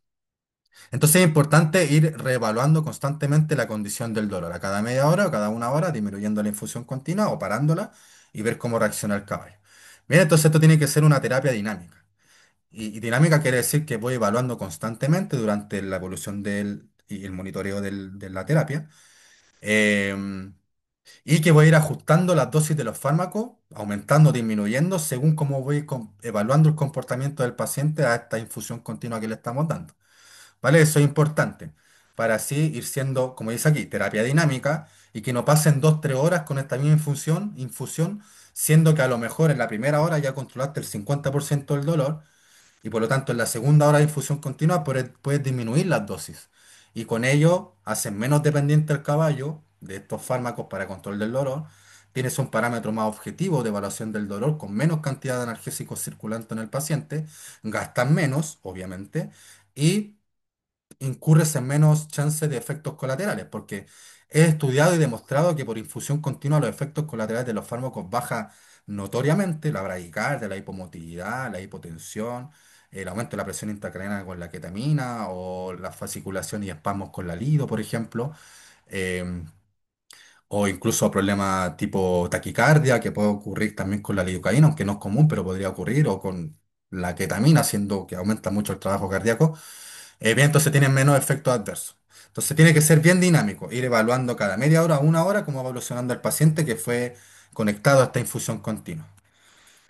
Para hacer entonces la infusión continua sin tener una máquina de infusión continua electrónica, pueden hacer el cálculo del goteo o más bien pueden hacer una estrategia de goteo, que es la que les voy a mencionar ahora, para lograr tener una infusión continua lo más controlada posible. Espero que esto lo pueda explicar bien, ustedes lo entiendan, pero creo que solo analizándolo un par de veces se van a enganchar bien con esto, que no es difícil, pero al principio, por el tema numérico, creo yo, puede ser un poco confuso. Y es lo siguiente, mira, primero tienes que tener una bajada de suero macro goteo, bien, no las micro, macro, o sea que generan o dan 20 gotas por ml. 20 gotas que caen por la bajada del suero corresponden a un ml. Bien, las microgoteos, recuerden que son 60 gotas, hacen un ml. Entonces aquí, cada 20 gotas es un ml. Con ese dato podemos hacer el siguiente cálculo. Vamos a indicar que la velocidad de infusión de goteo va a ser una gota por segundo. ¿Vale? Eso yo lo puedo controlar en el regulador de flujo de la bajada de suelo. Entonces voy a dejar una gota por segundo. Tiene que ser una gota por segundo para que se cumpla lo que vamos a calcular a continuación para hacer la infusión continua. Entonces, si es una gota por segundo y yo sé que 20 gotas corresponden a un ml, en 20 segundos van a pasar 20 gotas y por lo tanto en 20 segundos vamos a estar pasando un ml de suero o de la dilución del suero con los analgésicos que nosotros vamos a colocar ahí. Que habíamos hablado de silacina, ketamina y lido, pero pueden hacer infusión continua de tramadol, de morfina, de butorfanol, mezclado, ¿no?, con estos fármacos o de detomirina o tiletamina, que es otro tipo de anestésico disociativo de la familia de la ketamina. Bien, pero esto creo que es lo más clásico, por lo menos para los caballos. Existe la pentafusión, por ejemplo, 5 fármacos diferentes con potencial analgésico, pero es más común ocuparlo en pequeños animales. Pero aquí, ¿por qué no? Podría adicionar aquí quizás tramadol en infusión continua, bien, todos los que tengan potencial analgésico. Entonces, bajada macrogoteo, si dejo una gota por segundo, en 20 segundos va a pasar un ml de suero, de esa dilución, ¿vale? Entonces, ya sé que en 20 segundos pasa un ml.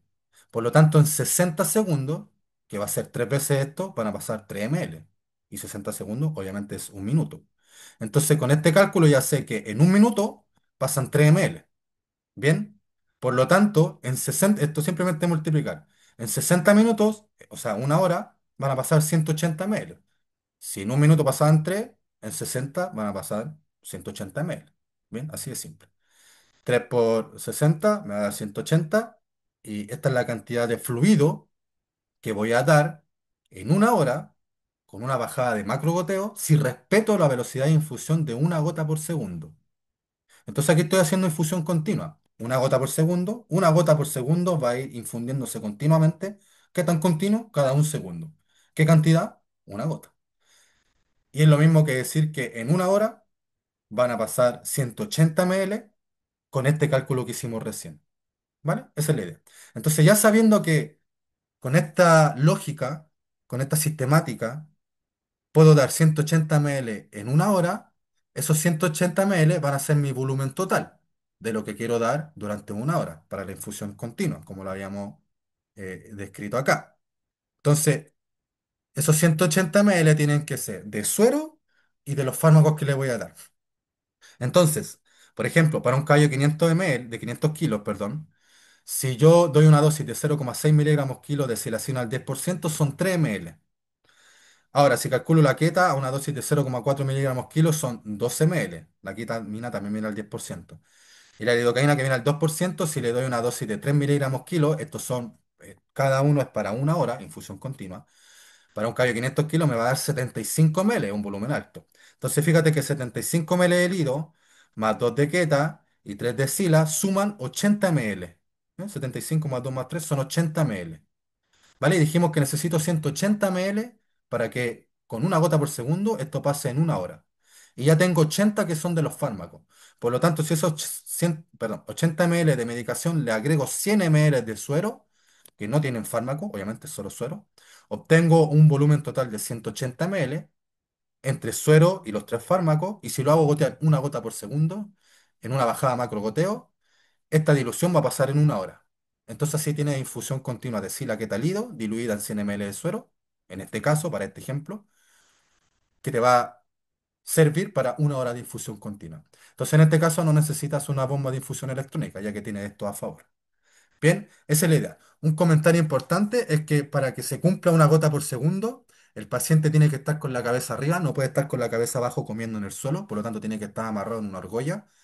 Eh, Y es importante considerar los otros fluidos que están pasando también junto. Por ejemplo, mira aquí, en este suero que está acá arriba, más pequeño, yo dejé 180 ml y entre ellos tiene suero, sila, queta, lido. ¿Bien? Y hice un volumen de 180 ml. Lo hago tener una gota por segundo y por esa bajada de suero se va a conectar a la misma bajada de suero donde está pasando el suero, el fluido, y de esa forma van a entrar directamente al sistema endovenoso de nuestro paciente. Bien, en una única vía permeable, si es que no lo tenemos canulado con dos vías yugular. Entonces, la velocidad con que gotea la infusión continua depende también de la velocidad con la que gotea el fluido. Bien, entonces es importante que estés cada 10 minutos, cada 5 a 10 minutos, evaluando cómo está la velocidad de cada uno de los fluidos. Mira, este está a chorro, a máxima velocidad, si te fijas, está corriendo a máximo abierto. Porque cuando este bolsa de suero se acabe, ya no va a tener la presión del suero pasando por la bajada y por lo tanto la infusión continua va a aumentar la velocidad, solo porque cambiaron las presiones. ¿Vale? Espero ser claro con esto porque es importante. Entonces, dos cosas para mantener adecuadamente la infusión continua. El caballo tiene que estar amarrado y con la cabeza que no la tenga en el suelo buscando pasto, si no va a disminuir la velocidad de infusión, solo por el posicionamiento del catéter en la vena, por asociado al posicionamiento del cuello y la cabeza del caballo. Y luego tienes que estar evaluando la velocidad de flujo de los sueros y de la infusión continua de analgésicos, porque cuando baje la cantidad de fluido que hay en ese suero, va a disminuir la presión con la que baja ese suero, por lo tanto le va a dar más espacio o más presión o más chance de aumentar la presión al suero que tiene la infusión continua. Bien, entonces en resumen, caballo amarrado y constantemente estar evaluando que realmente esté pasando una gota por segundo. Es muy común que cambie esa velocidad y aumente y termine pasando más rápido de lo que correspondía. Bien, esa es la idea. Este es un ejemplo de infusión continua. Fíjate este otro acá. Este es el caballo que les mostré que tenía un enterolito, que lo pudimos sacar vía transrectal. Un caso raro, no es común, pero bueno, pasó así. Y a este lo tuvimos con infusión continua. Fíjate, aquí tiene una extensión de catéter, en un catéter endovenoso. Esto es una bajada de suero. Vamos a adelantarlo un poco. Y bueno, aquí se ve la bajada en espiral y entonces los soros acá arriba goteando. ¿Ven? Fluidos y por ahí debe estar más arriba, no se ve en el video, me parece. Está el otro suero que está con la infusión continua. Generalmente hago eso, no diluyo el fármaco en la misma bolsa de suero que tienen los fluidos, porque generalmente tienen velocidades diferentes. Yo quiero que avance mucho más rápido el fluido solo para hidratar, controlar la parte ácido-base y electrolítica y la infusión continua de analgésico la quiero más lenta, entonces distribuyo en diferentes sueros. Como esta cámara, un suero de 100 ml, donde pusimos los analgésicos y suero, está goteando una gota por segundo, o incluso aquí se nota que está más lento. Entonces, eso es importante, ir regulando el flujo. Esto es una bolsa de suero grande de 3 litros, fíjate que está yendo más rápido. Y bueno, nuestro paciente controlado en este ítem. ¿Ven? Está aquí controlado, tranquilo, sin dolor. La idea es que quede sin dolor o que disminuya tanto el dolor que tenga signos muy leves. ¿Vale? Pero con esto, aquí sí estamos haciendo enmascaramiento. O sea, tengo al paciente dopado en analgésico, por eso él no muestra su grado de dolor. Por lo tanto, es importante que luego cierre la infusión continua y evalúe cómo se manifiesta el caballo en cuanto a grado de dolor sin tener los fármacos en infusión continua. ¿Bien? Cierro la infusión, espero unos minutos para que disminuya la concentración plasmática eficaz terapéutica, en este caso analgésica, y ahí evalúo cómo está siendo el comportamiento de dolor de mi paciente. Bien, esa es la idea. Bien, ese es el manejo farmacológico, que no es menor, hablamos, bueno, una hora, hora y media de esto, me parece. Siendo que sigue siendo un resumen, la verdad, lo que les mostré recién. Hay muchas más variables respecto al detalle de cada fármaco, pero en la parte práctica creo que esto es lo que tienen que saber. Bien, esto es lo que tienen que aprender en primera instancia y aplicarlo en sus pacientes con cólicos. Y luego del manejo farmacológico, probablemente tal, que en todo es importante. Existen las maniobras que son de descompresión del tracto gastrointestinal, que también son para manejo del dolor, pero ya no de un punto de vista químico, sino que de un procedimental, un procedimiento que va a ser para controlar dolor, generalmente por descompresión de alguna parte del tracto gastrointestinal. Entonces, claramente el sondaje nasogástrico para descomprimir el estómago con un lavado exhaustivo o no, pero ya el hecho de entrar al estómago hace con que tú descomprimas, sacando el exceso de gas, de líquido o de material sólido. Y esa sería una de las maniobras, del cual ya hemos hablado antes. Y lo que es nuevo para nuestro curso, por lo menos de que vamos a explicar cómo se hace, es el tema de la punción secal y punción de colon, que generalmente son en circunstancias de urgencia, vamos a ver cuándo se hace. Y esto del vaciado rectal y uso de enema lo voy a detallar mejor en la otra clase de terapia, donde hablamos sobre todo de terapias de obstrucciones.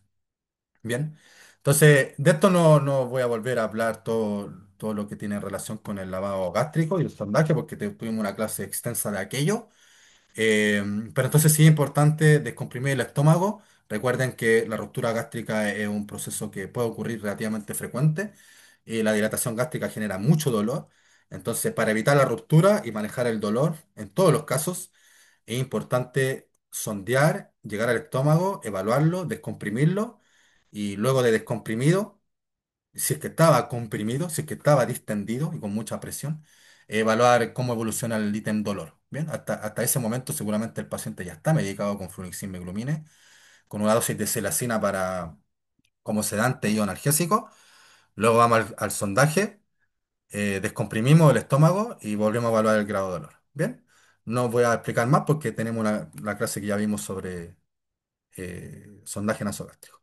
Entonces, lo que sí tiene que ver una maniobra ya que no se hace en todos los caballos, vamos a ver en cuáles sí se hace pocas veces de hecho, es la tiflocentesis. Tiflo es prefijo de ciego, también pueden decir secocentesis, solo que esa secocentesis son palabras que vienen de diferente origen, por lo tanto es más correcto decir tiflocentesis.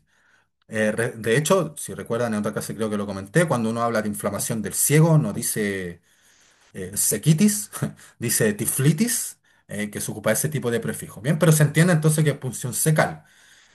Es posible hacer la punción de colon también, bien, que no es tan frecuente y muchas veces controversial. Ya les voy a mostrar en qué caso y qué opciones se indican. Entonces, la punción de ciego les voy a mostrar ahora cómo se hace.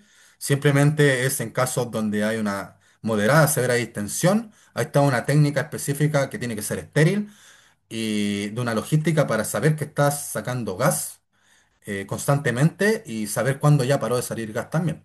Bien, que el hecho de colocar el otro extremo de esta extensión de catéter o bajada de suero puede ser también en un recipiente que tiene agua, para ver que mientras esté burbujeando, como aquí, quiere decir que está saliendo gas.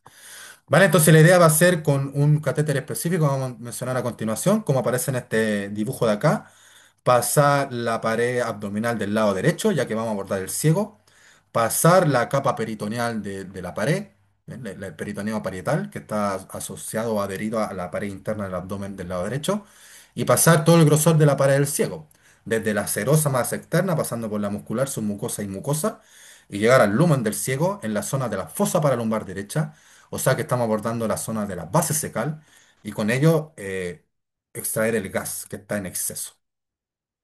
Bien, entonces la idea, voy a dejar mi cámara un poquito aquí apagada para que se vea esto. Entonces la idea es dirimir cuándo realizarla, porque es claro en la literatura que se habla de algunos efectos colaterales que puede tener esta, esta maniobra, perdón, y por lo tanto se resguarda el hecho de usar este procedimiento para ciertos casos, sobre todo asociados a urgencia. Pero esa urgencia habla de asociado al grado de distensión abdominal. Entonces, yo diría que lo importante es considerar hacer una tiflocentesis cuando el paciente tiene una distensión abdominal de un grado moderado o severo y no esperar a que sea severa.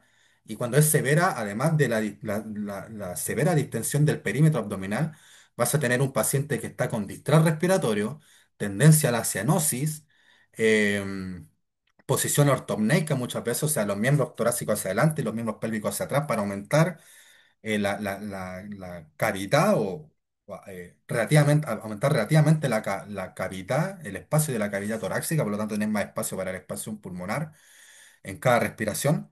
O sea que cuando la distensión abdominal afecta la ventilación y también consecuentemente va a afectar el retorno venoso, ya que va a comprimir grandes vasos sanguíneos que están en el techo abdominal, como la aorta abdominal y la vena cava caudal.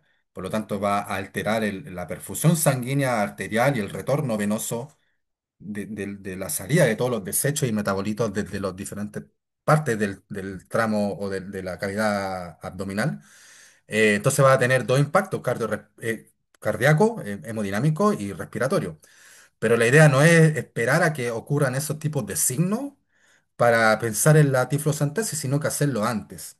Antes de que llegue a esas consecuencias, para evitar esas consecuencias y evitar efectos eh, deleterios por este tema de la alteración cardiorrespiratoria y también evitar secuelas asociadas a esto. Esa es la palabra que no encontraba, secuelas.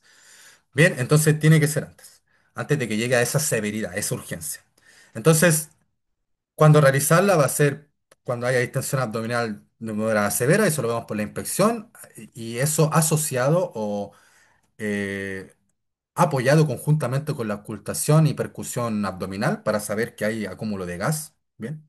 Y por la palpación transrectal para identificar cuál es el órgano que está distendido. Pero bueno, si está del lado derecho, clásicamente es el ciego.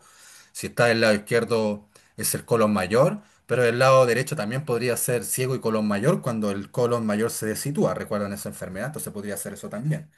Pero por la palpación transrectal, tú básicamente te vas a dar cuenta donde hay una distensión importante. Pero recuerden que la palpación transrectal está contraindicada en caballos que tienen distensión abdominal de moderada a severa, porque es probable que no tengan mucho beneficio de la palpación transrectal, más que ver que hay algo muy hinchado de gas, y puede ser peligroso tanto para el caballo como para ti. Entonces, en esos casos, probablemente la palpación transrectal está de más.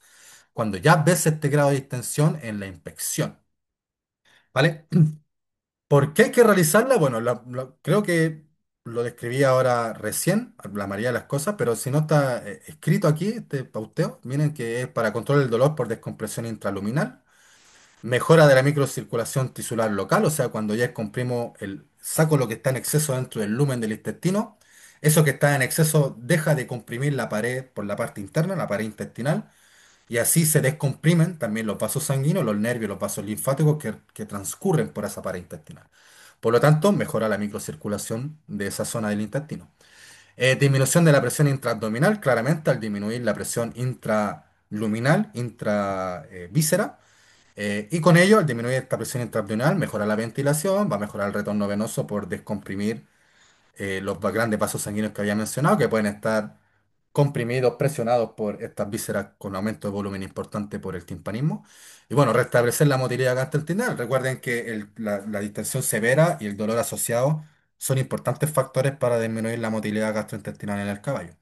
Entonces, esto es el por qué realizarla y asociado al cuándo y el por qué vienen estos dos grandes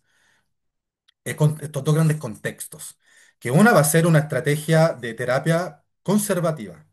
O sea, el paciente no va a ir a cirugía porque no requiere cirugía o porque el propietario no puede pagar una cirugía. Y entonces una opción es la tiflocentesis para descomprimir el tracto gastrointestinal, sobre todo de SIBO y colon mayor, y dar mayor aptitud al cuerpo y a la terapia que estamos usando para ver si es que logramos solucionar la causa del problema.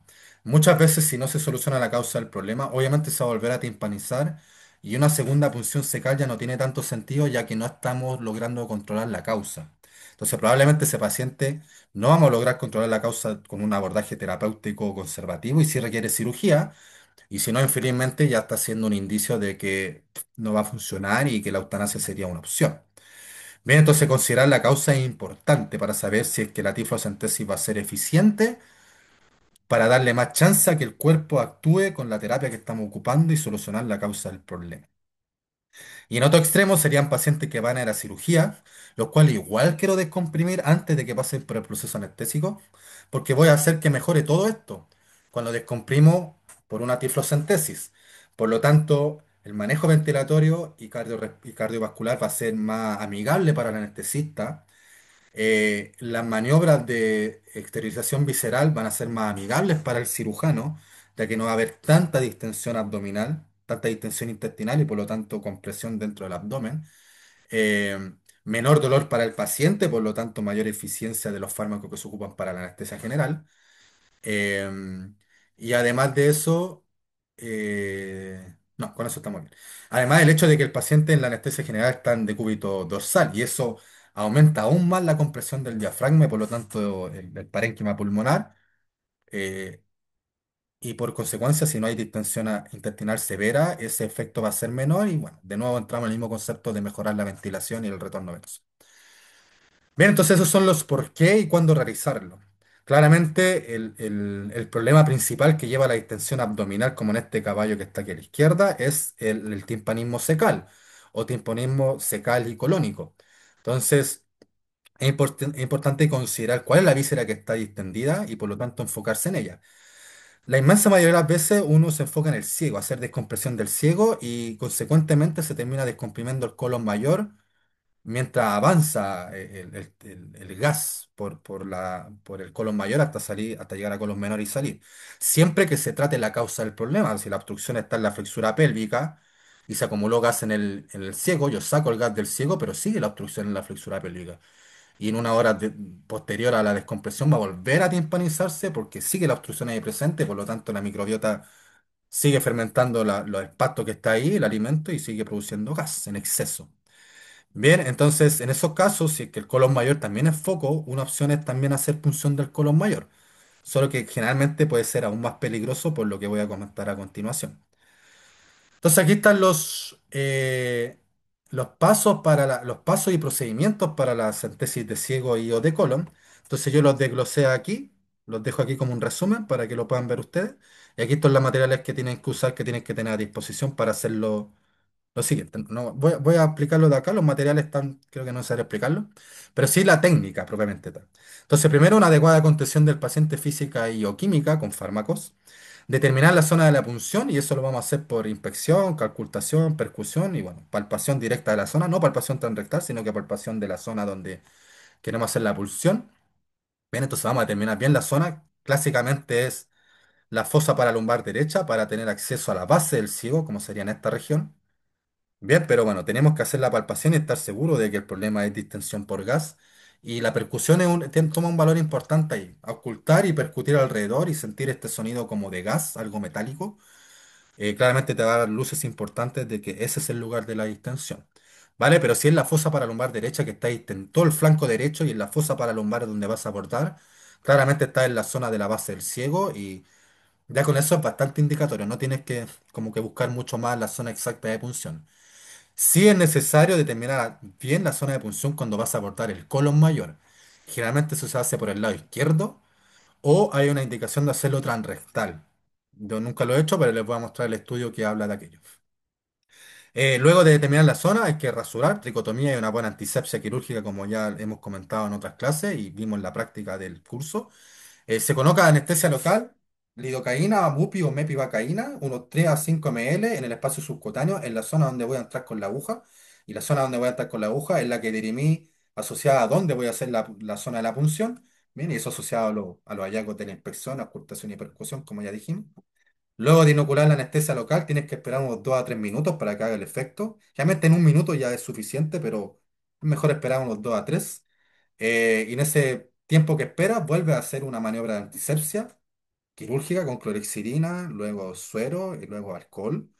Y luego ya vamos a hacer la técnica de punción con guante estéril, catéter estéril, idealmente un catéter largo de 14G, no estos catéteres que ocupamos para colocar endovenoso, sino que los catéteres que son de uso endovenoso, pero más largos, estos que son de poliuretano. Simplemente lo que necesitamos es el estilete, que sea más largo para tener más chance de sacar mayor cantidad de gas, ya que mientras tú vas sacando el gas de la víscera se va a ir colapsando, va disminuyendo en tamaño, se va a ir moviendo hacia adentro, por lo tanto va a ir saliendo de la zona de la aguja.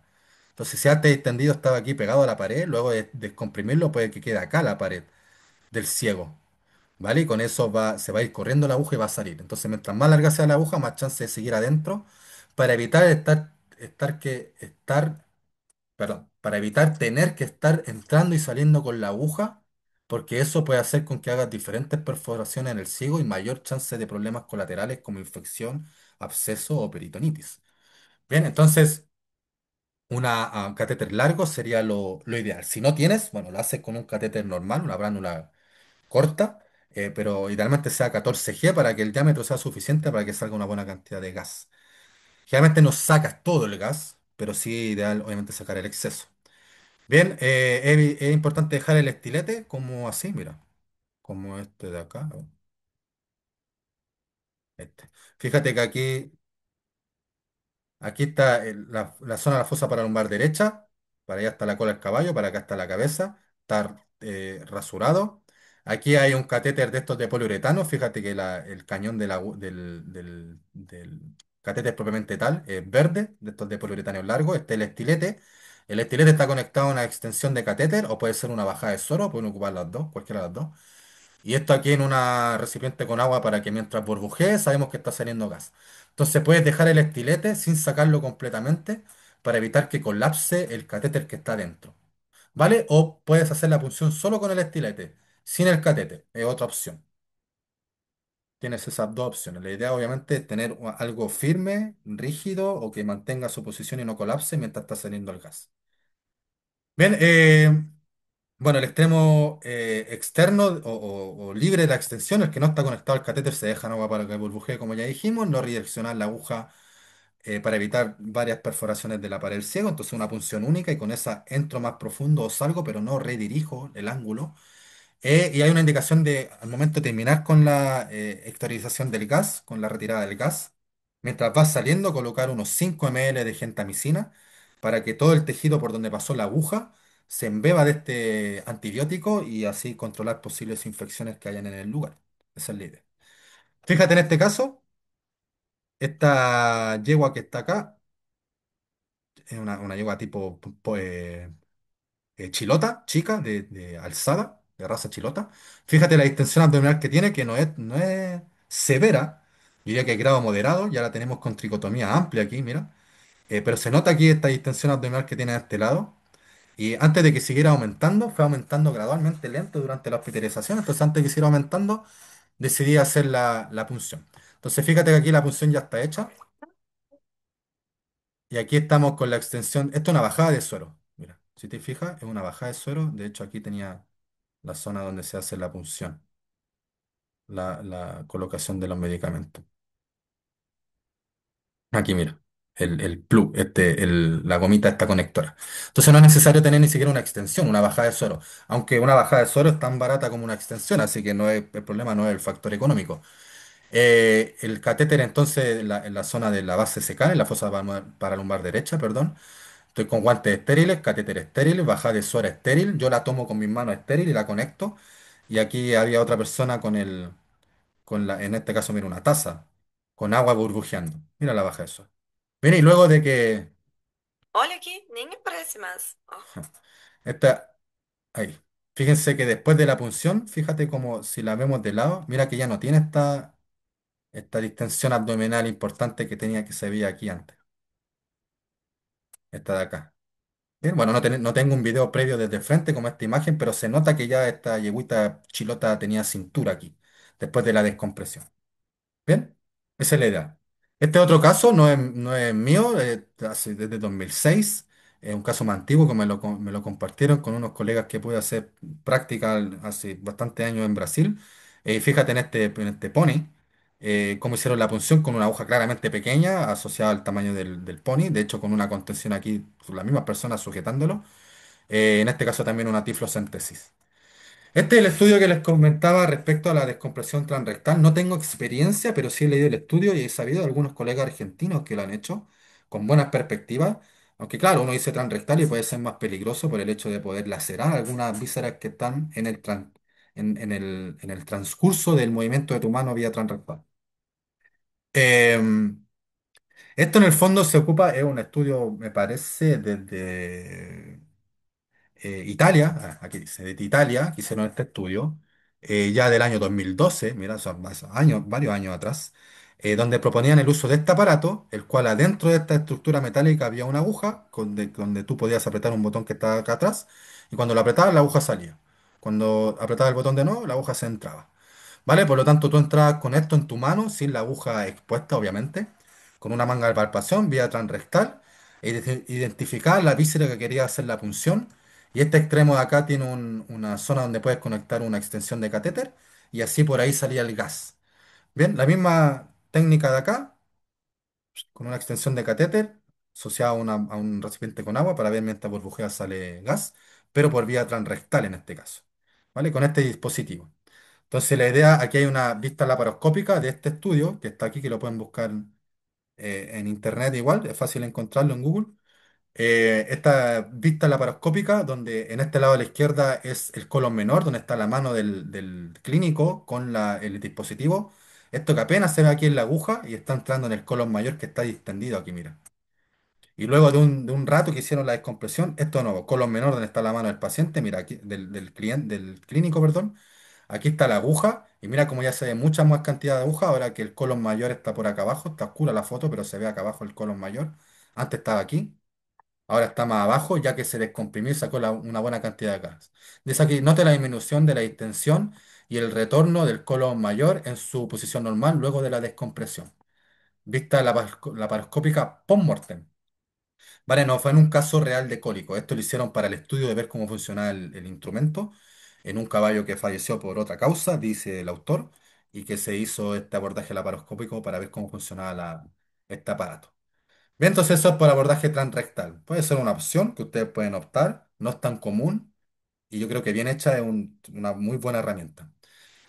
Y bueno, la punción de colon, que puede ser también vía transabdominal o transcutánea. Fíjate que en ese caso lo hacemos del lado izquierdo, donde muy probablemente está el colon, a no ser que sepamos que hay una situación de colon mayor, que lo pueden saber por ecografía y palpación transrectal. Recuerden la clase que tuvimos de aquello. Entonces, fíjate en este paciente de acá, uno que tuvimos la oportunidad de operar de cólico en un hospital donde yo trabajaba en Brasil, en Sao Paulo. Y antes de la cirugía hicimos esta descompresión y creo que esto es uno de los pocos que he hecho de colon mayor. Y creo que el único que tengo videos. Entonces fíjate que estamos del lado izquierdo. Este personaje de aquí soy yo. La yegua tiene la cabeza hacia acá, hacia la izquierda. Entonces mira, estamos del lado izquierdo, ahí se ve. Y mira que está burbujeando. Aquí yo puse la aguja, entré, determiné dónde colocarla por ocultación y palpación. Aquí conecté en la bajada de suero y fíjate cómo empezó a salir gas. Entonces probablemente puse la aguja aquí en el colon dorsal izquierdo o en el colon ventral izquierdo del lado izquierdo del abdomen, entonces obviamente no es ciego, y desde ahí empezó a salir gas.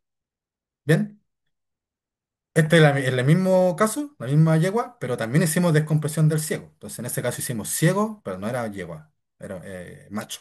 Hicimos ciego del lado derecho y colon mayor del lado izquierdo. Entonces aquí yo entré con la aguja, este muchachito de aquí soy yo hace algunos años, y parte de los practicantes de la clínica. Entonces aquí yo voy a tomar con guante estéril el paciente sedado, una extensión, una bajada de suero, la conecté a la aguja y esto lo conectamos al recipiente con agua, ¿vale? Para que burbujee. Mientras burbujee, mientras burbujea sabemos que está saliendo gas. Si para de burbujear, quiere decir que ya no estamos en la zona donde sale gas y en eso yo puedo ir más profundo por si la pared colapsó, o simplemente salgo y ya no hago nada más para evitar volver a funcionar y generar otra apertura en el ciego. Esa es la idea. Bien, y las complicaciones que pueden aparecer asociadas a la punción son básicamente peritonitis difusa o peritonitis local o absedación. Bien, que son como los clásicos que pueden ocurrir, por eso la intención de usar esta gentamicina y una maniobra totalmente estricta, estéril, eh, para hacer el abordaje. Entonces, yo de los que he hecho, la verdad que nunca he tenido una complicación de los que he podido hacer. Sí se escriben en la literatura, voy a dejar por aquí mi cámara, ¿no? Nunca he tenido una complicación en los que he podido hacer, pero sí he visto algunos caballos que le han hecho algunas punciones y tienen algunas complicaciones asociadas a ello. Ninguno de los que yo he sabido, por lo menos, ha hecho peritonitis que sea como fatal, que es lo que te indican en la literatura o en la universidad cuando uno te enseñan de esto, que en realidad solo te lo mencionan, no te enseñan cómo hacerlo, pero sí te dicen que hay complicaciones como de peritonitis. Y la verdad es que yo, en mi práctica, en estos ya 2 añitos que llevamos trabajando con caballos, nunca he visto una complicación, no es un procedimiento que hagamos tan frecuente, yo creo que he hecho unos 10.